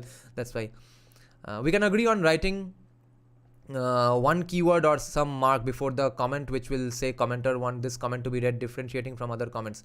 Yeah, or it can simply be members only. But AIM says that Bengal was nasty place infested with mosquitoes which would kill many people. When? At which point? AIM sometimes says things while being high. I think fertile land argument for lack of masculinity can be legit, at least partly. But something to think about is that physical masculinity is becoming irrelevant, as Scandinavians are now the worst. Because it's not so tough to live in Scandinavia now, right? Ghotis are Congresses, Bangals are communists. The Ghotis, लो एक बार scroll मार दिया, YouTube का गया अब. हाँ, Ghotis are Congresses, Bangals are communists. You are right. The Ghoti versus Bangal fight is pretty much bogus. It's not entirely bogus. It's based on the Congress CPM dynamic and also based on what their ancestors did to our ancestors. I think JSD is an atheist like Ranganathan, and he's practicing the belief just for supporting Hindu traditions. Interesting. Yeah, he has said as much, actually. In his early days, he used to say that I like to observe the cultures. I like to observe the practices. RSB was talking about religious aspects for Hindu religious consensus, and then only Hindu social consolidation is possible. Another hypothesis is that Bengal was industrialized during British era, which made Bengalis complacent. Actually, that's an additional point, that वैसे ही nature था इतना शोशो श्यामला, उसके ऊपर से industrialisation भी हो गया, capitalism kind of आ गया, not free market basically, but at least economic prosperity भी आ गया. सो complacency was always going to happen. Muslims have AIM, PLB, Sikhs have SGPC without formalization of trad unity. There won't be formalization of Raita consensus. The explanation of how the commies captured the Bengali populace was quite educational and is not widely known. Deserves to be a viral YouTube short, lol. If the emasculation of Bengali is due to geographic location, why isn't the non-Bengalis living in Bengal emasculated as well? Because they have not forgotten their non-masculine past. And how long back have they really come? Okay, 40 years, 50 years? Before that, where were they living? Fucking Rajasthan, in a desert, or Madhya Pradesh, or Gujarat. All of them harsher climates. Okay, so it's a much more recent involvement. And plus, they are a close-knit community. They don't mix willy-nilly with all commie weak Bengalis. Today, there's a great wrestling documentary on Indian wrestling, okay, on YouTube. जो proper kushti hai. Who keeps that kushti culture alive in West Bengal? Okay, it's only Biharis, Bihari taxi drivers, rickshaw pullers in front of the Ganga, on the ghats of Ganga. They do all those done by thugs and stuff. Okay, we have discussed fitness to a little extent many times in this channel, right? Let me tell you one other interesting factor, which I had discussed, I think, about 1 year back. This done by thug, okay, is called Hindu push-ups. in the West. And you'll see Bajrang Punia and Haryana wrestlers do squats in a particular way. There's a flowy, smooth motion to it. Just like how we swing our mudgars. Okay, where's my mudgar? Oh, it's here. So, Indian workouts are basically about smooth motion while taking care of your stability muscles as well as your strength muscles. Okay, as well as your explosive strength. Everything is taken care of in Indian workout systems, which is why done by Athak is a much greater and more significant workout than just simple straight push-ups. Okay. But interestingly, in the West, American wrestlers, American wrestling communities, coaches, etc., all of them call these things Hindu push-ups and Hindu squats. And forever, from the time of Gama Pahalwan, okay, who where he lived, that place basically became Pakistan. So he's kind of known as a Pakistani wrestler, but he was basically an Indian Kushti fighter. But it's interesting that those terms came to be known as Hindu push-ups and Hindu squats, even though we were saying that there's no such thing as Hinduism. Okay, it was termed Hindu squat and Hindu push-ups by them only, and long before we even thought of it. And I came to know of it from American wrestling Facebook groups only. Okay. Bengal emasculate as well. The entropy. I can say Brahmo Samaj had some sort of contributions in terms of Bengal turning towards communism. Very well said. Absolutely true. Firstly, it was long term. Secondly, it's 21st century. You can have convenience products even in the most remote places. So, though it's speculation still. Yeah. Bengal was always a frontier state once to tribes and forests, and now to Bangladesh. Frontier states tend to suffer from milder disposition across the world as it's often necessary for settlement. Griffith, etc. H. Griffith, I guess. Yeah. You shouldn't call yourself atheist because it has other connotations. Most Hindus haven't read scriptures, but if we have that hard way, most Hindus will fall out of the bracket and we must not let it. Yeah, the person Ram may be whomever, but the point of the Ram who is mythologized and worshipped in Hinduism is beyond question. That is the point of the character. He is the logos from where virtues are arrived. Yes. What do you think about experiments and locus standi I mentioned? Yeah, absolutely agree with you. वो locus standi I'm saying only religious leaders have, gurus, dharma gurus have. We don't have. ইউটিউবের জন্য budget face cam আর microphone কি নেওয়া যেতে পারে তোমার suggestion বলো my webcam I think costs about 8,000 9,000 something like that. For mic you don't need something as good. This costs about 11,000 12,000 because it's my main music making mic as well. You can do with much cheaper mics which cost about 5,000 6,000 rupees, and you will need a sound card interface which you can find in about 4,000 5,000 rupees. Also mine is a much better sound card because it's for my music production engagements, but all these things can be managed within 7,000-8,000. But you do need a ring light as well, maybe a smaller ring light. I have a big ring light, it was gifted to me. Kalighat to Kalikata. No, it's Kolikata. Egypt word came from Hutkapta, that is home of Ptah, a god. So Kolkata from Kali Kshetra is not that weird. I see. When British came to Bengal. Dada, do reading streams and discussion streams separately. Don't take the irrelevant comments in reading stream. Also doing member stream will drastically reduce viewership at this stage. Yeah, that's what I'm concerned of.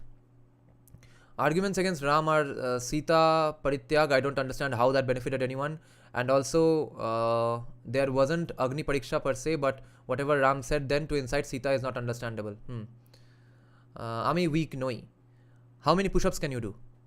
Marwaris have come to Bengal during Mughal era with Hindu generals. Also, a lot of migration happened during 1800s. Yes, RSB has a point. Also, Kodi Ramamurthy Naidu, Indian strongman from Andhra Pradesh, had his different kind of push-ups.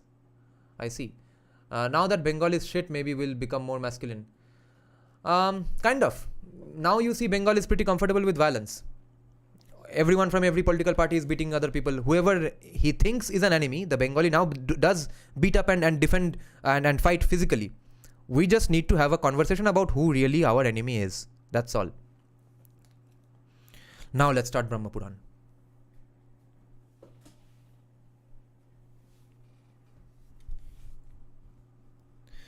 There's another reason why I keep discussion streams mixed up with Brahma Purana or book reading streams, because first of all I don't know where the conversation is going to go, right? It's kind of a free flow thing. I did not decide the topics beforehand, but more importantly I want them to be sort of hidden in between live streams, because these are not concrete thoughts as of yet. I'm in between uh, basically specific opinions. So let this be let these be hidden for now. Okay, Naraka's death in Brahma Purana. Let me have some coffee and water.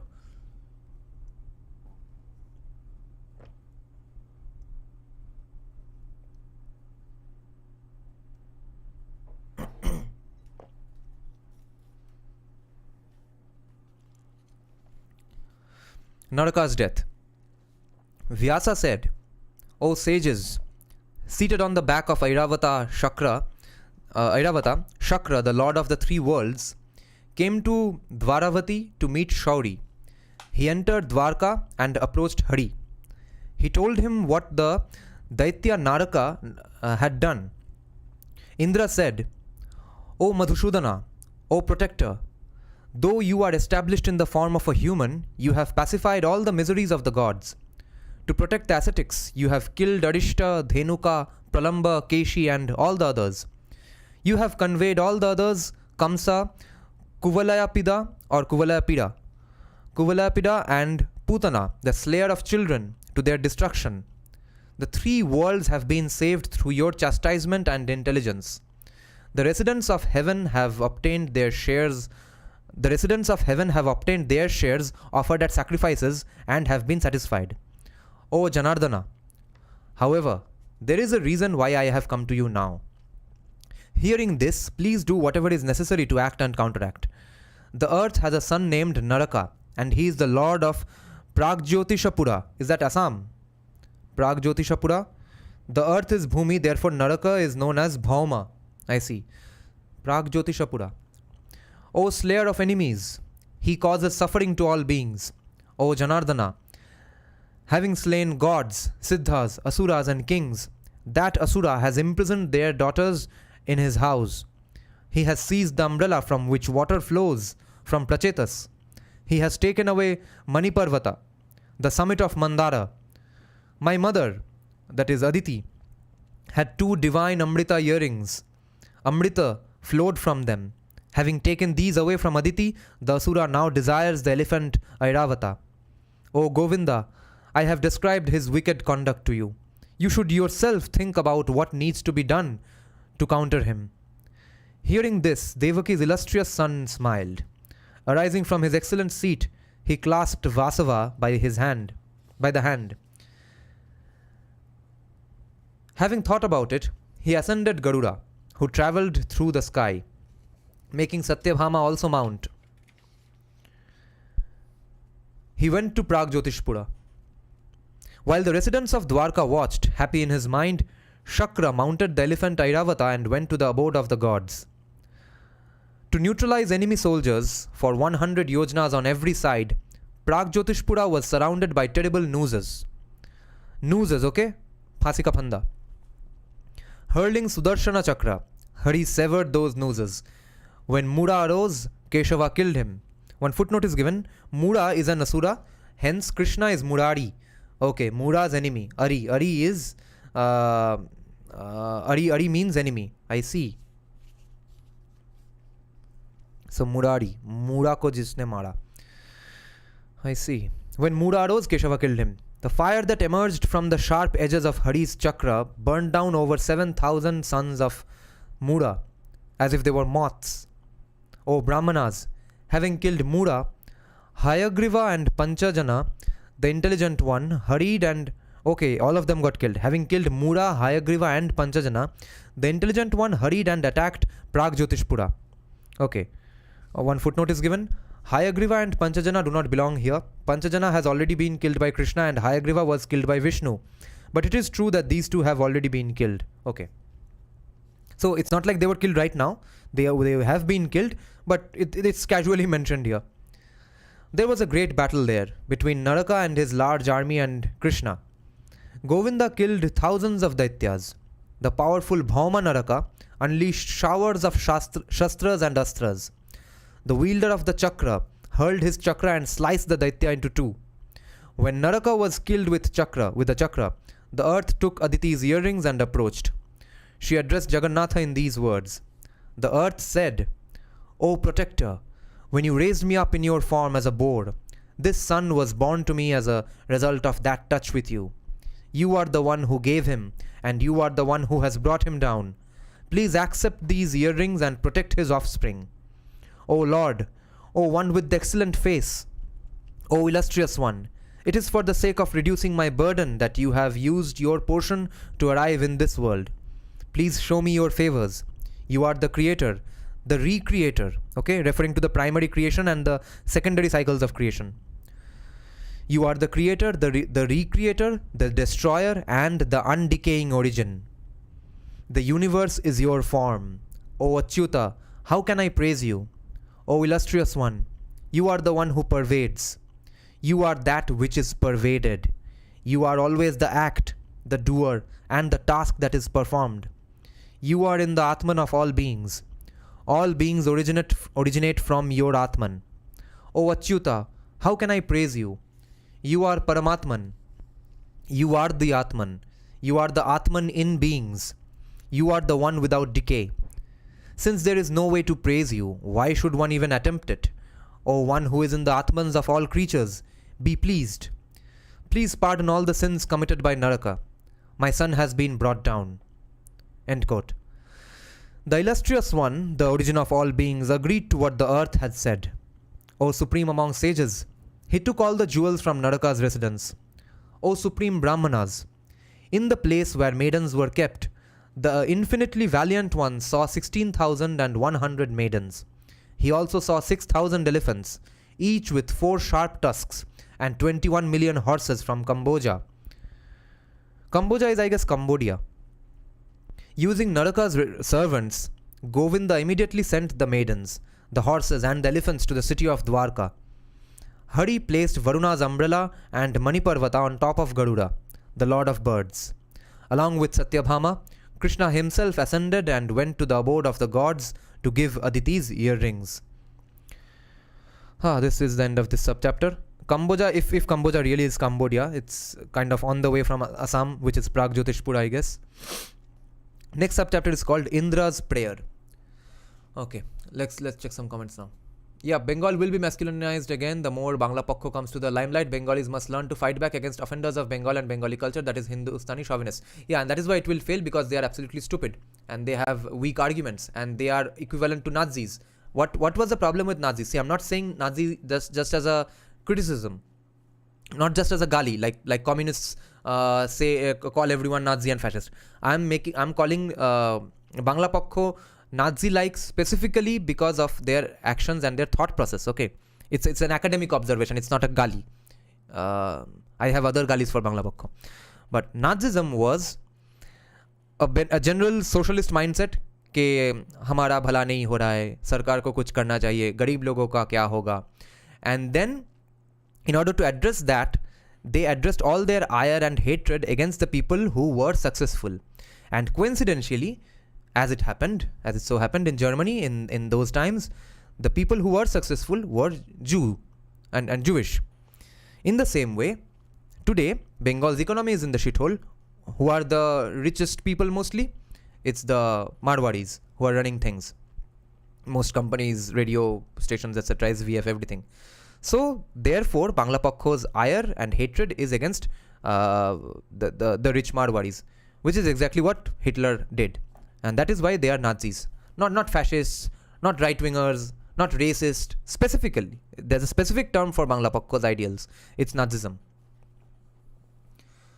Hindus draw much worse connections with their scriptures to modern science, claiming everything Western scientists have invented had already been known by ancient Hindus.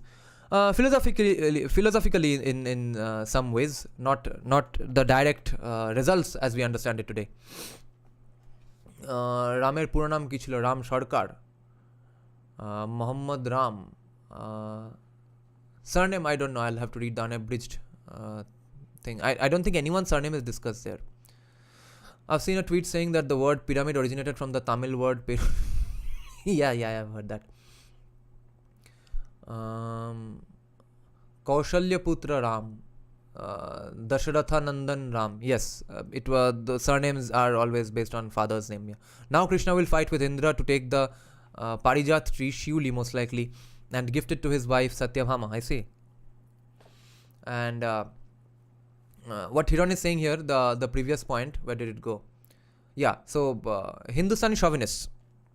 The problem is the way they go about it shows that they understand no economics.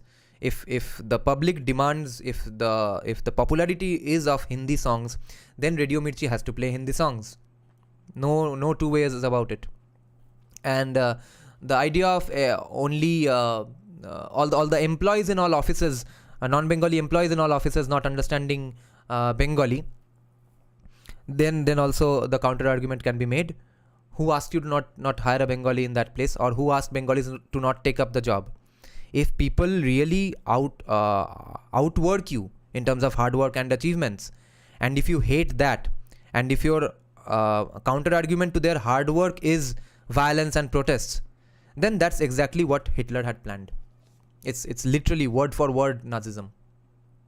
Just that you don't have the power to send them into a gas chamber yet. But the intentions and the way to approach the problem is the same. Okay. Now, the next subchapter is called Indra's Prayer. Vyasa said, Garuda easily carried Varuna's umbrella, Maniparvata and Rishikesha and his wife. Having reached Svargadwara, Hari blew on his conch shell so as to worship Janardana. All the gods arrived with vessels, having been worshipped by the gods. Krishna entered the residence of the mother of the gods, which was like the summit of a white mountain, and saw Aditi. Along with Shakra, he bowed down before her. Janardana told her about Naraka's destruction and gave her 2 excellent earrings. Aditi, the mother of the universe, was pleased. With a serene mind, she praised Hari, the creator of the universe. Aditi said, O Pundarikaksha, O one who grants devotees freedom from fear, I bow down before you.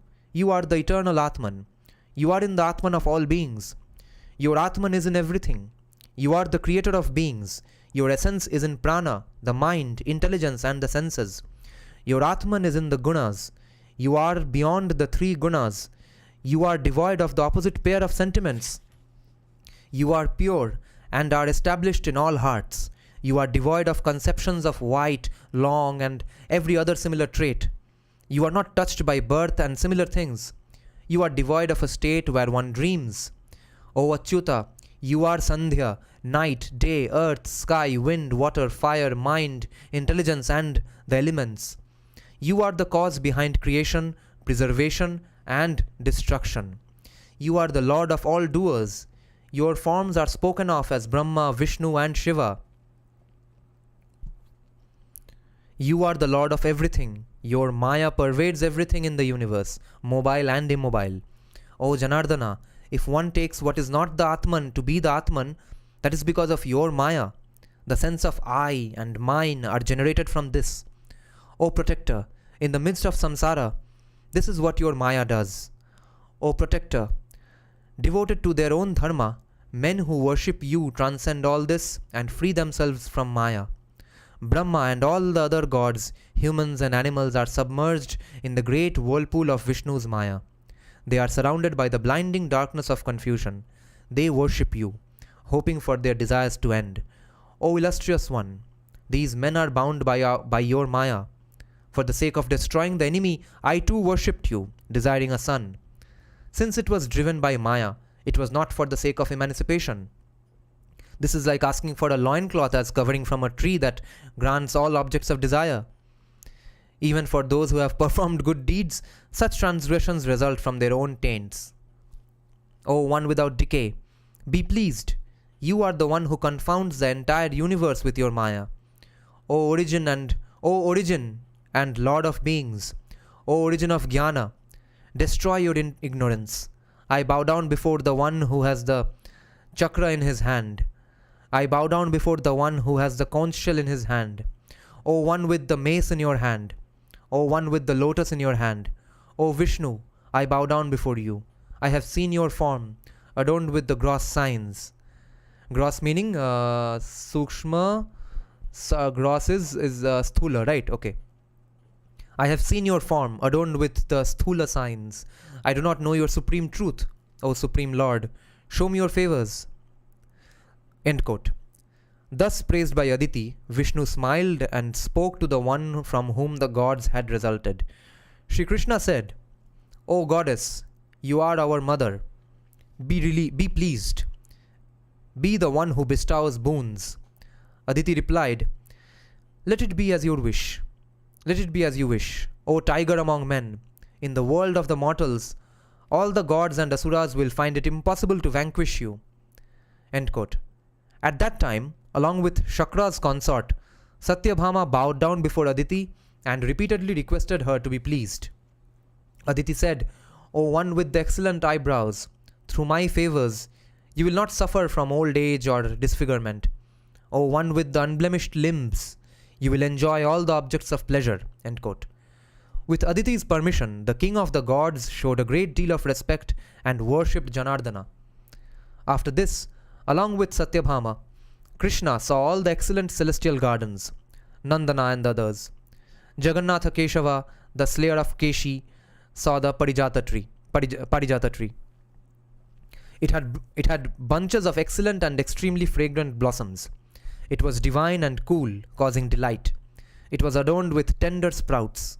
When these were crushed, Amrita resulted, with a complexion like that of molten gold. O excellent Brahmanas! On seeing this, Satyabhama spoke to Govinda. Satyabhama said, O Krishna, why don't we take this tree to Dwarka? You say that you love Satya. That is Satyabhama. There is a pun on the word Satya, which is also truth. So, you say that you love Satya a lot, meaning truth, as well as your wife Satyabhama. If those words are true, please take it there, for the pleasure garden in my house.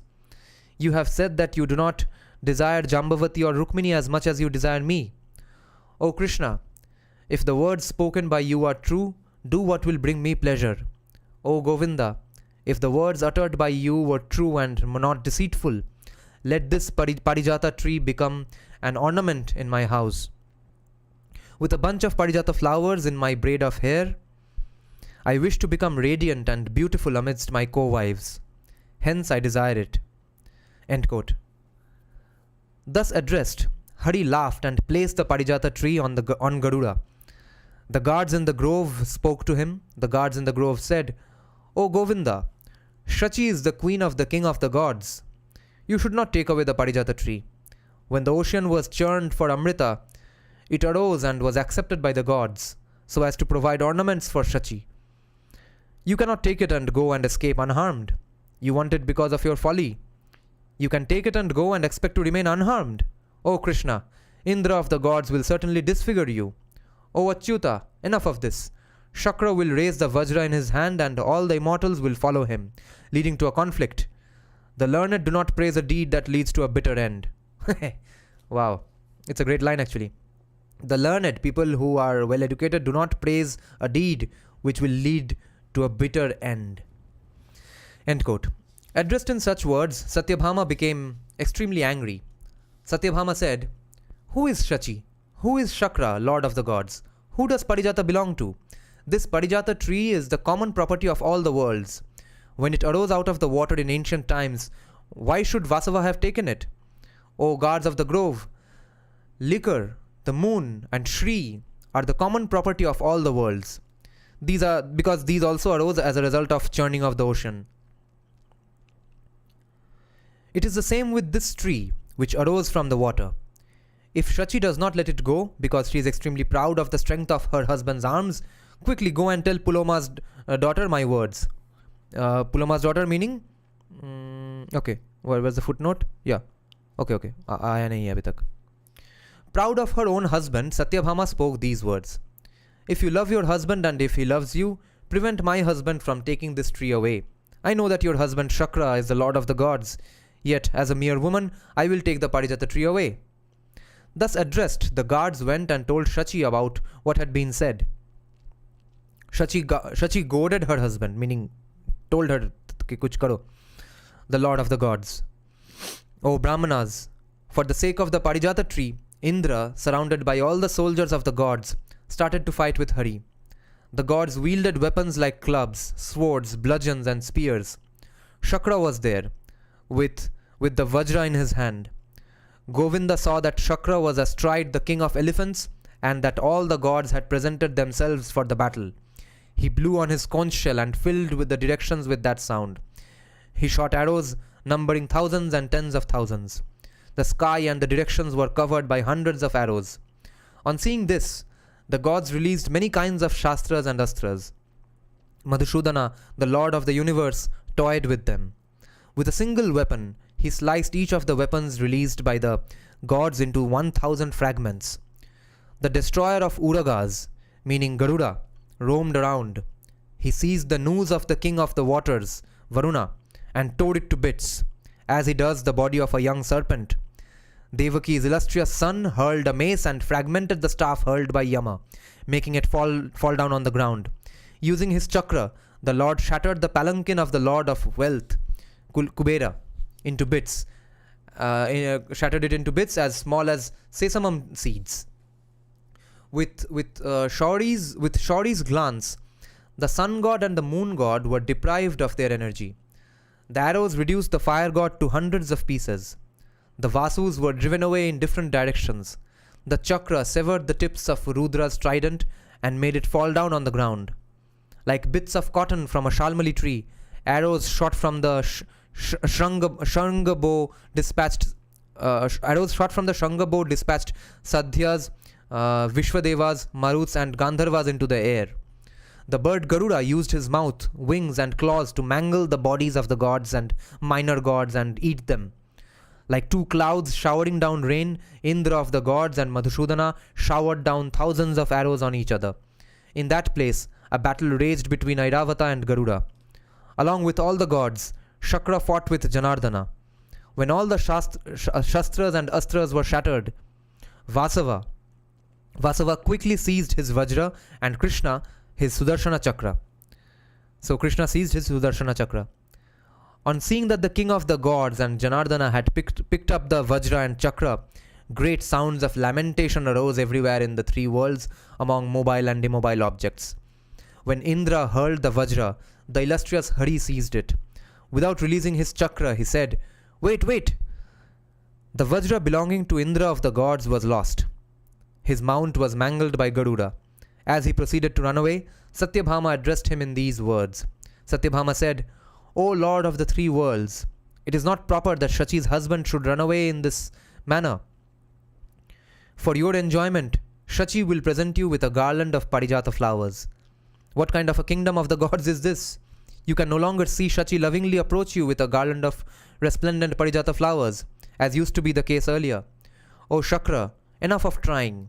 You should not be ashamed. Let this Parijata tree be taken away. Let the miseries of the gods go away. When she saw me come to her house because of her excessive pride and insolence, Shachi did not honor me and show me sufficient respect. Since I am a woman, my mind gets drawn to trifling matters.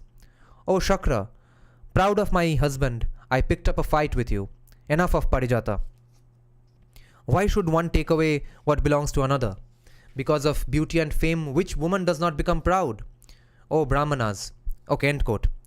Now again Vyasa is saying, O Brahmanas.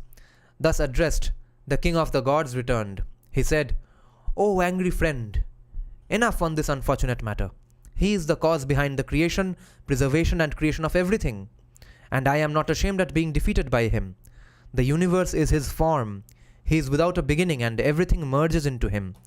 He is without a beginning and without a middle. Without him, none of the beings would have originated. He is the cause behind creation, preservation and destruction. O Queen, having been routed by him, how can I be ashamed? The earth and all its groves are his form. The small and the extremely subtle are his form. He is known only by those who know the Vedas, not by anyone else. He is the Lord who is without birth. He is the one who has not been created. He is eternal. If he so wishes, the original Lord can take the entire universe away. Who is capable of defeating him? End quote.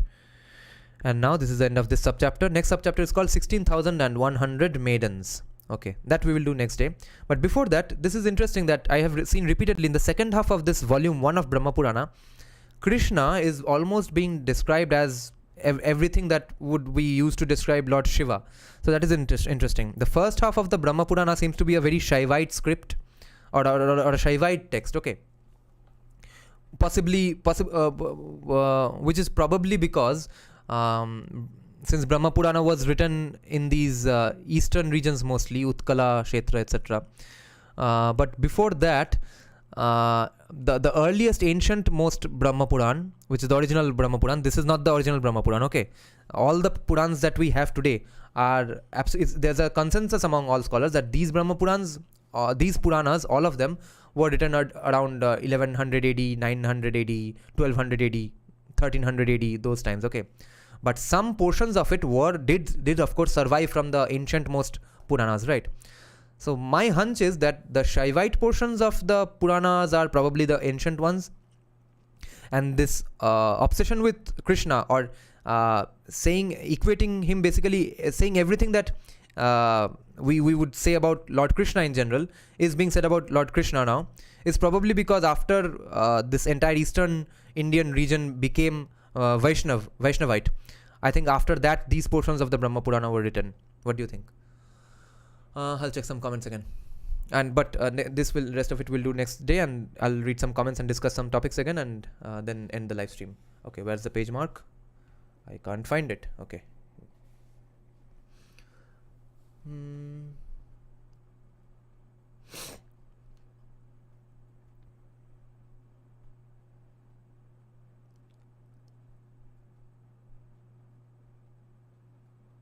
Oh, interesting discussion is going on here. Let me check. Yeah, Here to Learn predicted the Puran. So Here to Learn, how did you know this story? Did you know this story from generally in your family, or did you read it in some other Puranic text, or have you read the Brahma Puran itself? Kerala Kami government is going to run out of money very soon. I don't know. Their remittance is unlimited. Now, if Vivek Ramaswamy becomes president, imagine the remittance he is going to send. I think Bangla Pakho are quite particular about what Hindu chauvinism exists, but you seem to strawman their position. No. First of all, mine is not a strawman, because everything I am complaining about in case of Bangla Pakho's arguments, they would agree with me. They would say that yes, they do have a problem with these particular things, okay? Unless they say it's not an economic issue, okay? In that case, they just don't understand economics. But there's another aspect to it as well, which seems like an empty talking point, that it's about saving Bengali culture. Saving Bengali culture. What is Bengali culture? There is no Bengali culture that's devoid of Hinduism.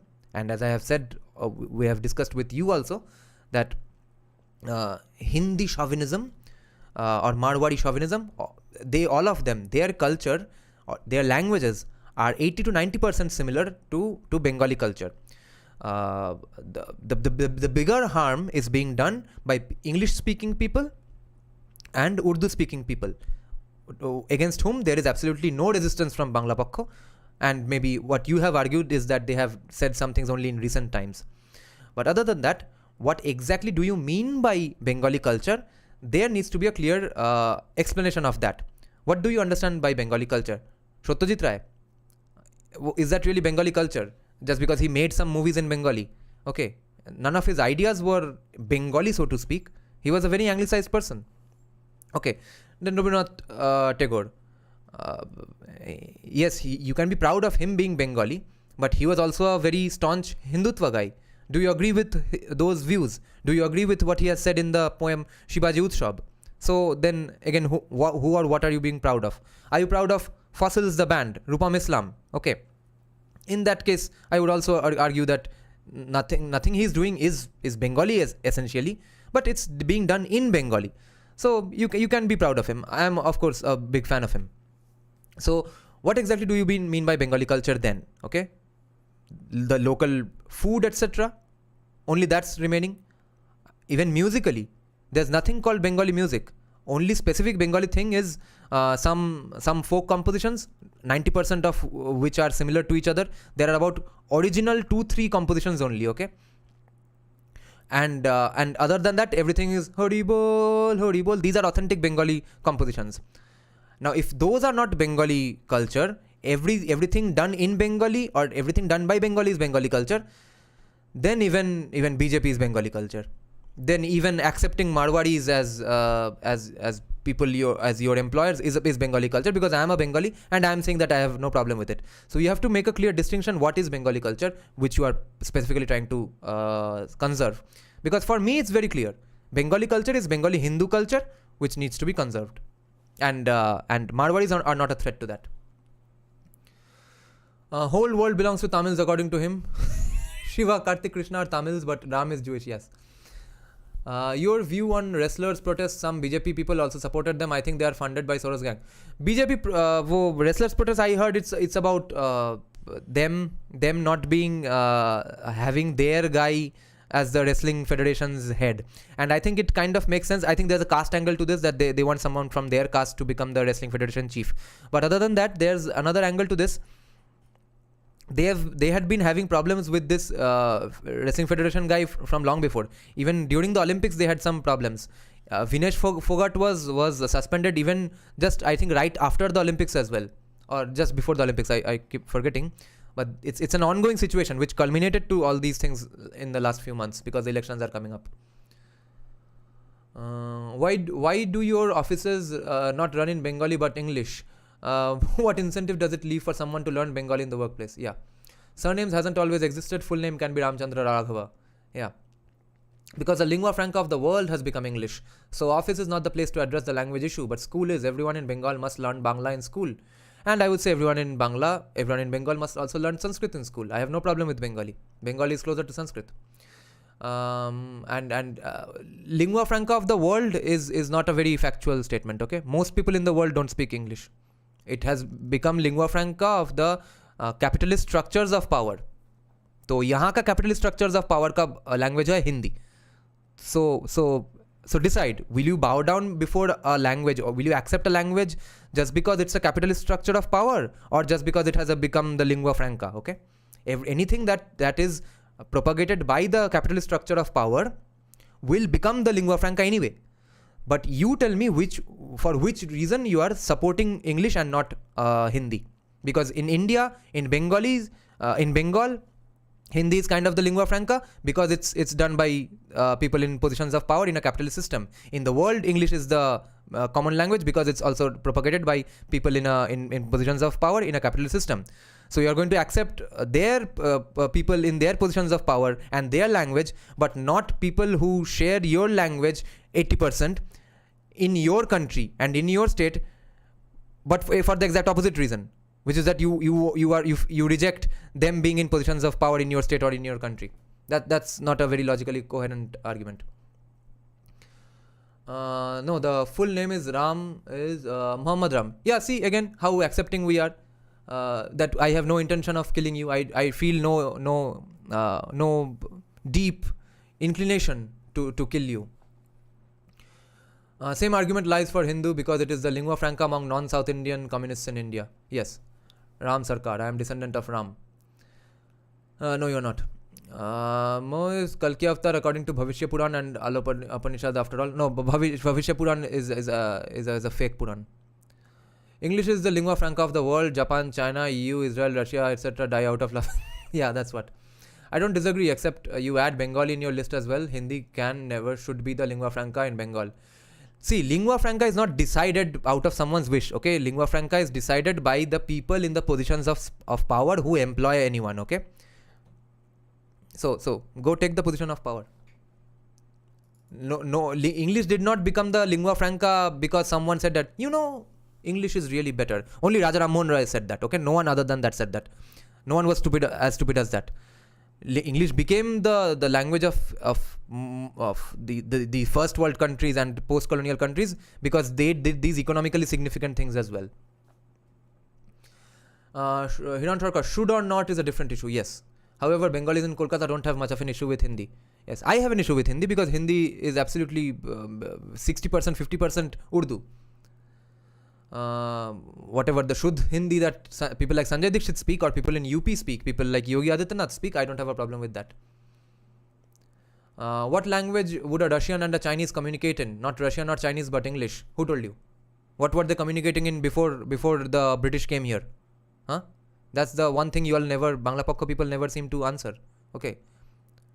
When we were doing business with Greece, What language were we speaking in? We learnt English, they also learnt English. I certainly don't fall in that category. I have a very possible issue with speaking Hindi in Bengal. Yeah, and not based on any coherent reason. Similarly, what language would a Bengali and a Marathi communicate in? Mostly Hindi. Yeah, that's your choice. Nope, that would be English. No, absolutely not. For English, to learn English, you have to watch a lot of Netflix, Amazon, read lots of English books, and preferably go to an English school, most of which is out of reach for most people in India. So it's going to end up being Hindi only. English, if people really don't read books, story books, fun books just for reading's sake, and don't watch a lot of English movies and web series, they'll never be fluent in English.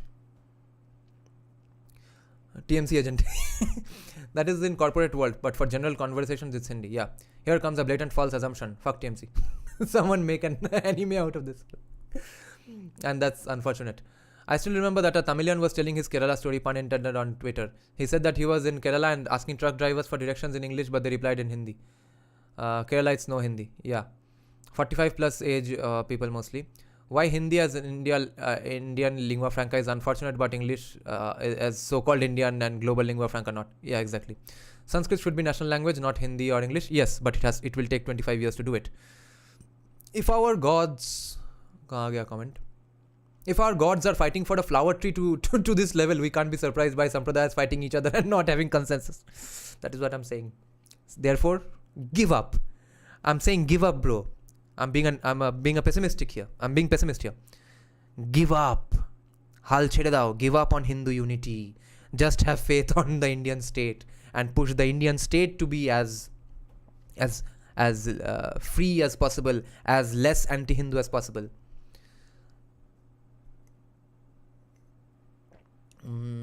I think Kerala youngsters have bought into the regionist arguments against Hindi. Yeah, they have. Under what name company do you perform? Wanna see some of your work and invite you for some events if possible. I don't perform live anymore because of an accident I had in 2017. I only do background scores, mixing, mastering, music arrangement, production work from my home. This is my setup. This is my home studio. Under my actual name, Nirajan Shah. But not... okay. My only problem is with the double standards of language warriors who protest against Hindi imposition but not English imposition. Yes. I learned this story probably from my mother who had read Brahma Vaivartya Purana, and I also saw this in epic channel Devlok. I see with Devdutt Patnaik. I see. If it's not French, why is English called lingua franca and not lingua anglia? An Indian language imposition is a much bigger threat than a foreign language imposition. It's hard to explain my position in chat. Wait. An Indian language imposition is a much bigger threat than a foreign language imposition. It's hard to explain my position in chat. Okay, that's I don't see any argument in favor of that. The Chinese president knows English damn well, but never speaks it. Always takes translators everywhere. Yes. Even I have serious issues with Urduization of Hindi. I think Sanskrit is made out to be very scary and difficult. I have self-studied every day for a year now and understand Bhagavad Gita without translations. I see, only 30 minutes a day or so. I see. Interesting. Okay, so that's the end of the live chat. The live stream, guys. Hiran Sharkar, please feel free to explain your position in the comment section of this video. Yeah, after this live stream is over. We'll pin it. Okay then, good night, guys. Thanks for joining. I'm coming back soon, pretty soon, hopefully. Sanskrit is easy. Okay. Yeah, for that you need to know at least one Indian mother tongue very, very well. Like if you know Bengali as well as people from English medium do, in that case Sanskrit will be also very tough for you. But since I did read a lot of Bengali storybooks as a kid, that's why I'm better in Bengali than most of my English medium educated friends. That's why I'm not having that big of a problem with Sanskrit. But English medium students are really screwed if they don't know any of their mother tongues as well. Okay, yeah, Joy Bangla. Good night, guys.